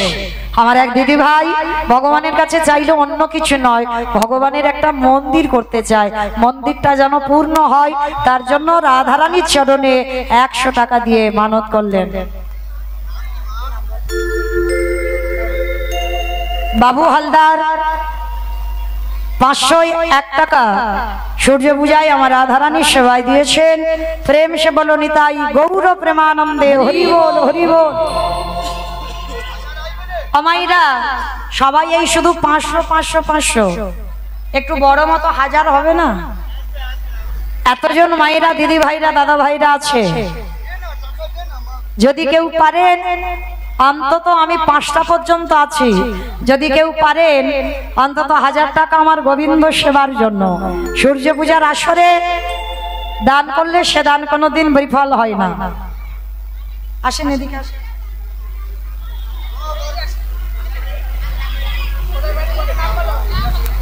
জয় রাধে। ছোট্ট মেয়েটির মামা মারা গেছে, কানাই হালদার, তার স্মৃতির উদ্দেশ্যে 105 টাকা তার আত্মা শান্তি কামনার্থে দিয়েছেন।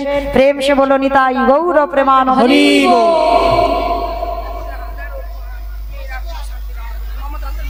জয় রাধে। মমতা হালদার দেহ রেখেছেন, তারই মা তার আত্মা শান্তি কামনার্থে 505 টাকা আমার রাধারানীর সেবার জন্য দিলেন, তার আত্মা যেন শান্তি পায়।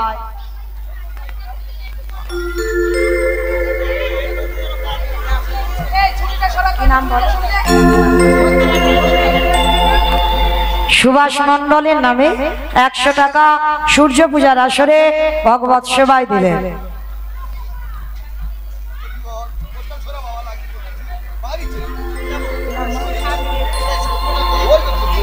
স্বামীর আত্মা শান্তি কামনার্থে 101 টাকা আমার রাধারানীর সেবার কাজে দিয়েছেন।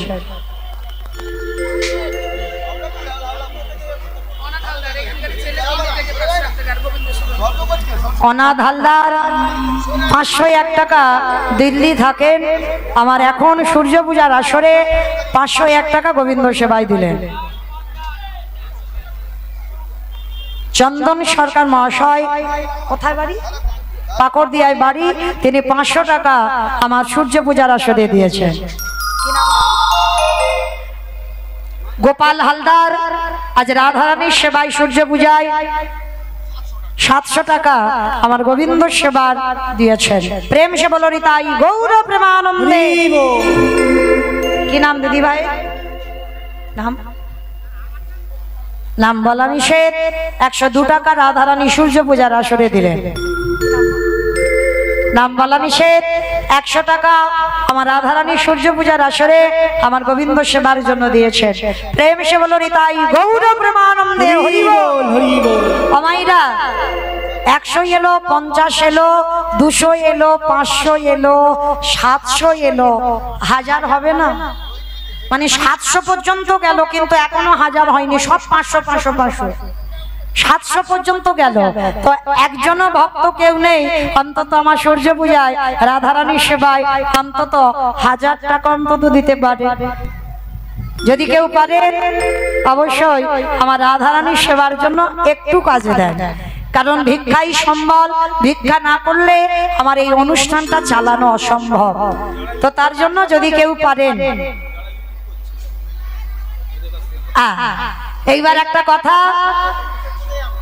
যাই হোক, আমাদের মতো অধম কীর্তনিয়াদের জন্য যে ভাইয়েরা ইউটিউব করে কিছু পাও, তো তাদের উদ্দেশ্যে আমি তো কোনো জায়গায় তোমাদের বাধা দিই না, তো তার জন্য আমার এই কমিটি দাদা ভাইদের উদ্দেশ্যে তোমরা যতজন আছো, কিছু কিছু আমার কোনো দাবি নেই, যতজন আছো অবশ্যই করে আমার সূর্য পূজার আসরে তোমরা কিছু আমার কমিটি দাদা ভাইদের সেবার কাজে দিয়ে যাবে।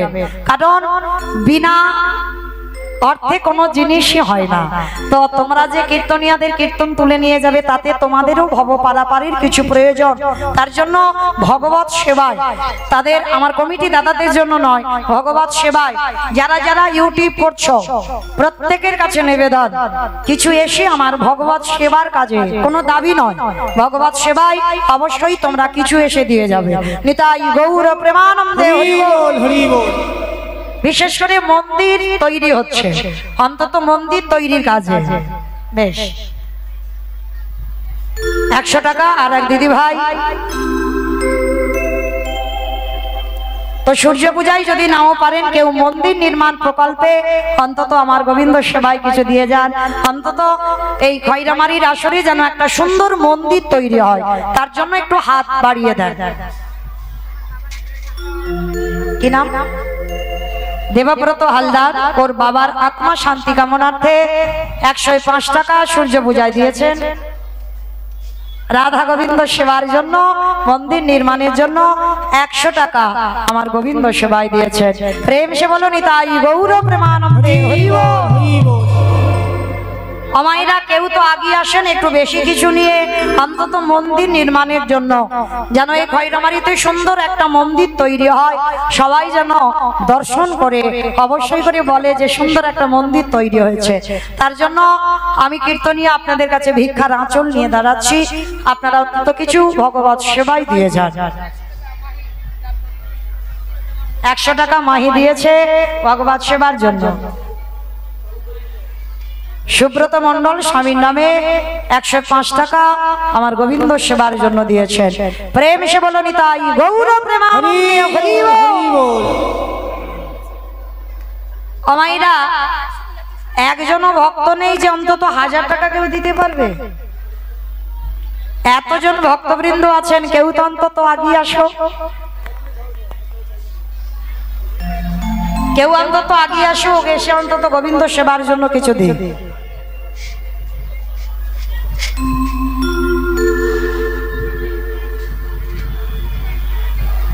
কালী কর্মকার, স্ত্রী পুষ্পরানী কর্মকার, এই খয়রামারি বাড়ি কি দিয়েছে? 1 বস্তা চাল আমার ভগবত সেবার জন্য দিয়েছেন। প্রেম সে বলো নিতাই গৌর প্রেমানন্দে হরি বল হরি বল।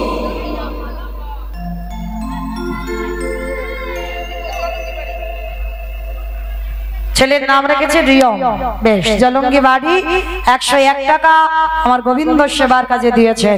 প্রেম সে বলো নিতাই গৌর প্রেমানন্দে হরি বল। জয় রাধে।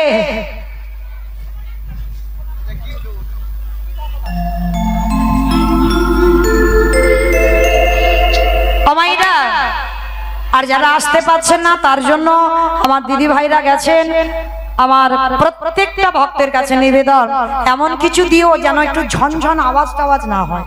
ওই দেখো আওয়াজ আসছে একটু আমার কানে, ঝনঝন করে আওয়াজ হচ্ছে, ওই আওয়াজটা যেন না হয়, একটু বেশি বেশি করে দেওয়ার চেষ্টা করো, কারণ যাতে পরবর্তী বছর যেন এই সুন্দর মন্দিরটা তৈরি হয়ে যায়।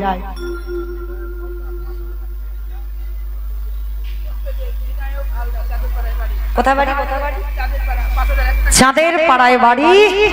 চাঁদের মতো ছেলে বিনায়ক হালদার ফোন পেতে এক্ষুনি 5001 টাকা আমার মন্দির নির্মাণ প্রকল্পে দিয়েছেন। প্রেম সে বলো নিতাই গৌর প্রেমানন্দে হরি বল। যাই হোক, কারো দেখতে পাই যারা আমাইরা আর কেউ আছো? এখনো কিন্তু এত এলো, 5000 এলো, কিন্তু 1000ও এখনো এলো। যারা কি নাম ভাই? নাম বলা নিষেধ। 200 টাকা মন্দির নির্মাণ প্রকল্পে দিয়েছে। প্রেম সে বলো নিতাই গৌর প্রেমানন্দে হরি বল।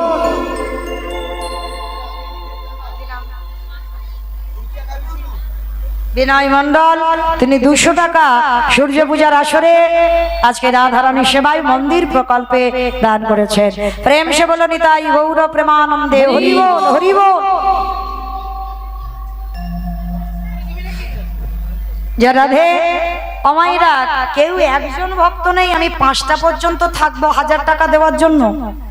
আমি এর জন্য ভিক্ষার আঁচল পেতে দাঁড়ালাম, একজন অন্তত আসুক। এত রকমের টাকা হইলো কিন্তু 1000 টাকা এখনো আসেনি।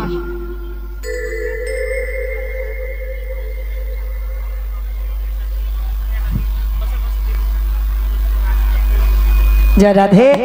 বন্টি বাবার আত্মা শান্তি কামনার্থে দিয়েছেন 100 টাকা। বছর বছর যেন এইভাবে গোবিন্দ সেবার কাজে কিছু দিতে পারে তার জন্য আপনারা প্রত্যেকে ওকে আশীর্বাদ করেন।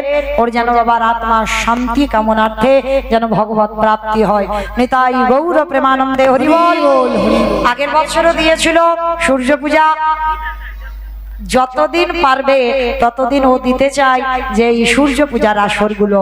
আশীর্বাদ করেন প্রত্যেকে ও যেন প্রতি বছর যেন সূর্য পূজা এই অষ্টকালী লীলা কীর্তনে দিতে পারে। প্রেম সে বলো নিতাই গৌর প্রেমানন্দে হরি বল। জয় রাধে। কি নাম মা? সাগরপাড়া থেকে এসেছেন মা। 100 টাকা গোবিন্দ সেবার কাছে মন্দির নির্মাণে 100 টাকা দিয়েছেন। সুমিতা হালদার, সুমিত হালদার 1001 টাকা আমার গোবিন্দ সেবাই মন্দির নির্মাণ প্রকল্পে দিয়েছেন। প্রেম সে বলো নিতাই গৌর প্রেমানন্দে হরি বল। নাম বলা নিষেধ। 50 টাকা দিয়েছেন গোবিন্দ সেবা। কি নাম? বিনা হালদার ভগবানের মন্দির নির্মাণ প্রকল্পে 500 টাকা আজকে সূর্য পূজার আসরে দিয়েছেন। প্রেম সে বলো নিতাই গৌর প্রেমানন্দে হরি বল।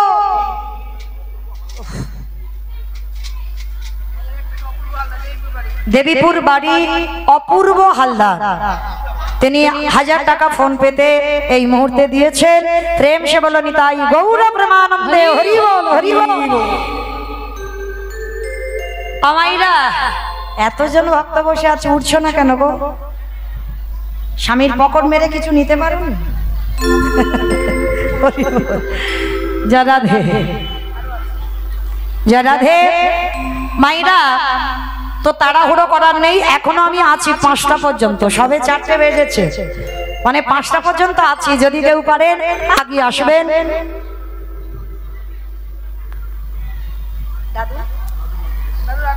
আচ্ছা, নাম কি?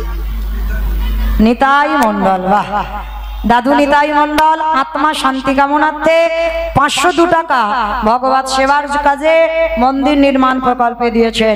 প্রেম সে বলো নিতাই গৌর প্রেমানন্দে হরি বল। জয় রাধে। এসকে বাংলা কীর্তন ইউটিউব থেকে এসেছে। ওরা আমার খুব কাছের, প্রতিটা জায়গায় যায়, আপনারা জানেন। ওর চ্যানেল যেন ভালো চলে তার জন্য মন্দিরের জন্য 100 টাকা দিয়েছেন। কীর্তন স্টার ইন্ডিয়া ইউটিউব থেকে আমার মন্দির নির্মাণের জন্য 100 টাকা দিয়েছে ভগবত সেবায়।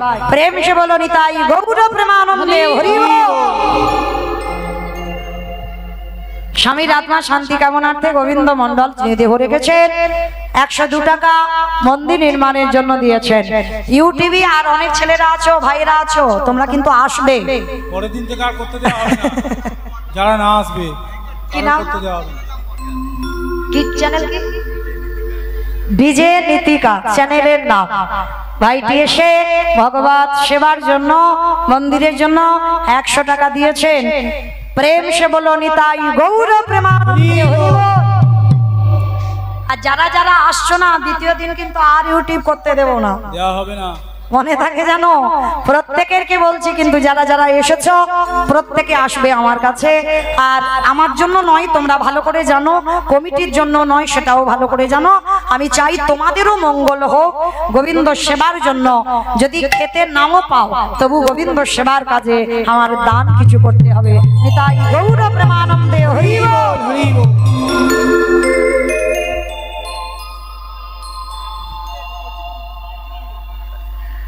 কি নাম বেটা? শিবম। নাম রেখেছে মা শিবম। আমার ছেলের নাম, আমার ছেলে আজকে 15 বছরের ছেলে, আমার ছেলের নামও শিবম। তো যাই হোক, এই একটা শিবম। তো শিবম 100 টাকা মন্দির নির্মাণের জন্য দিয়েছে। ওকে আশীর্বাদ করো, ও বড় হয়ে যেন কৃষ্ণ ভক্ত হতে পারে। প্রেম সে বলো নিতাই গৌর প্রেমানন্দে হরি বল।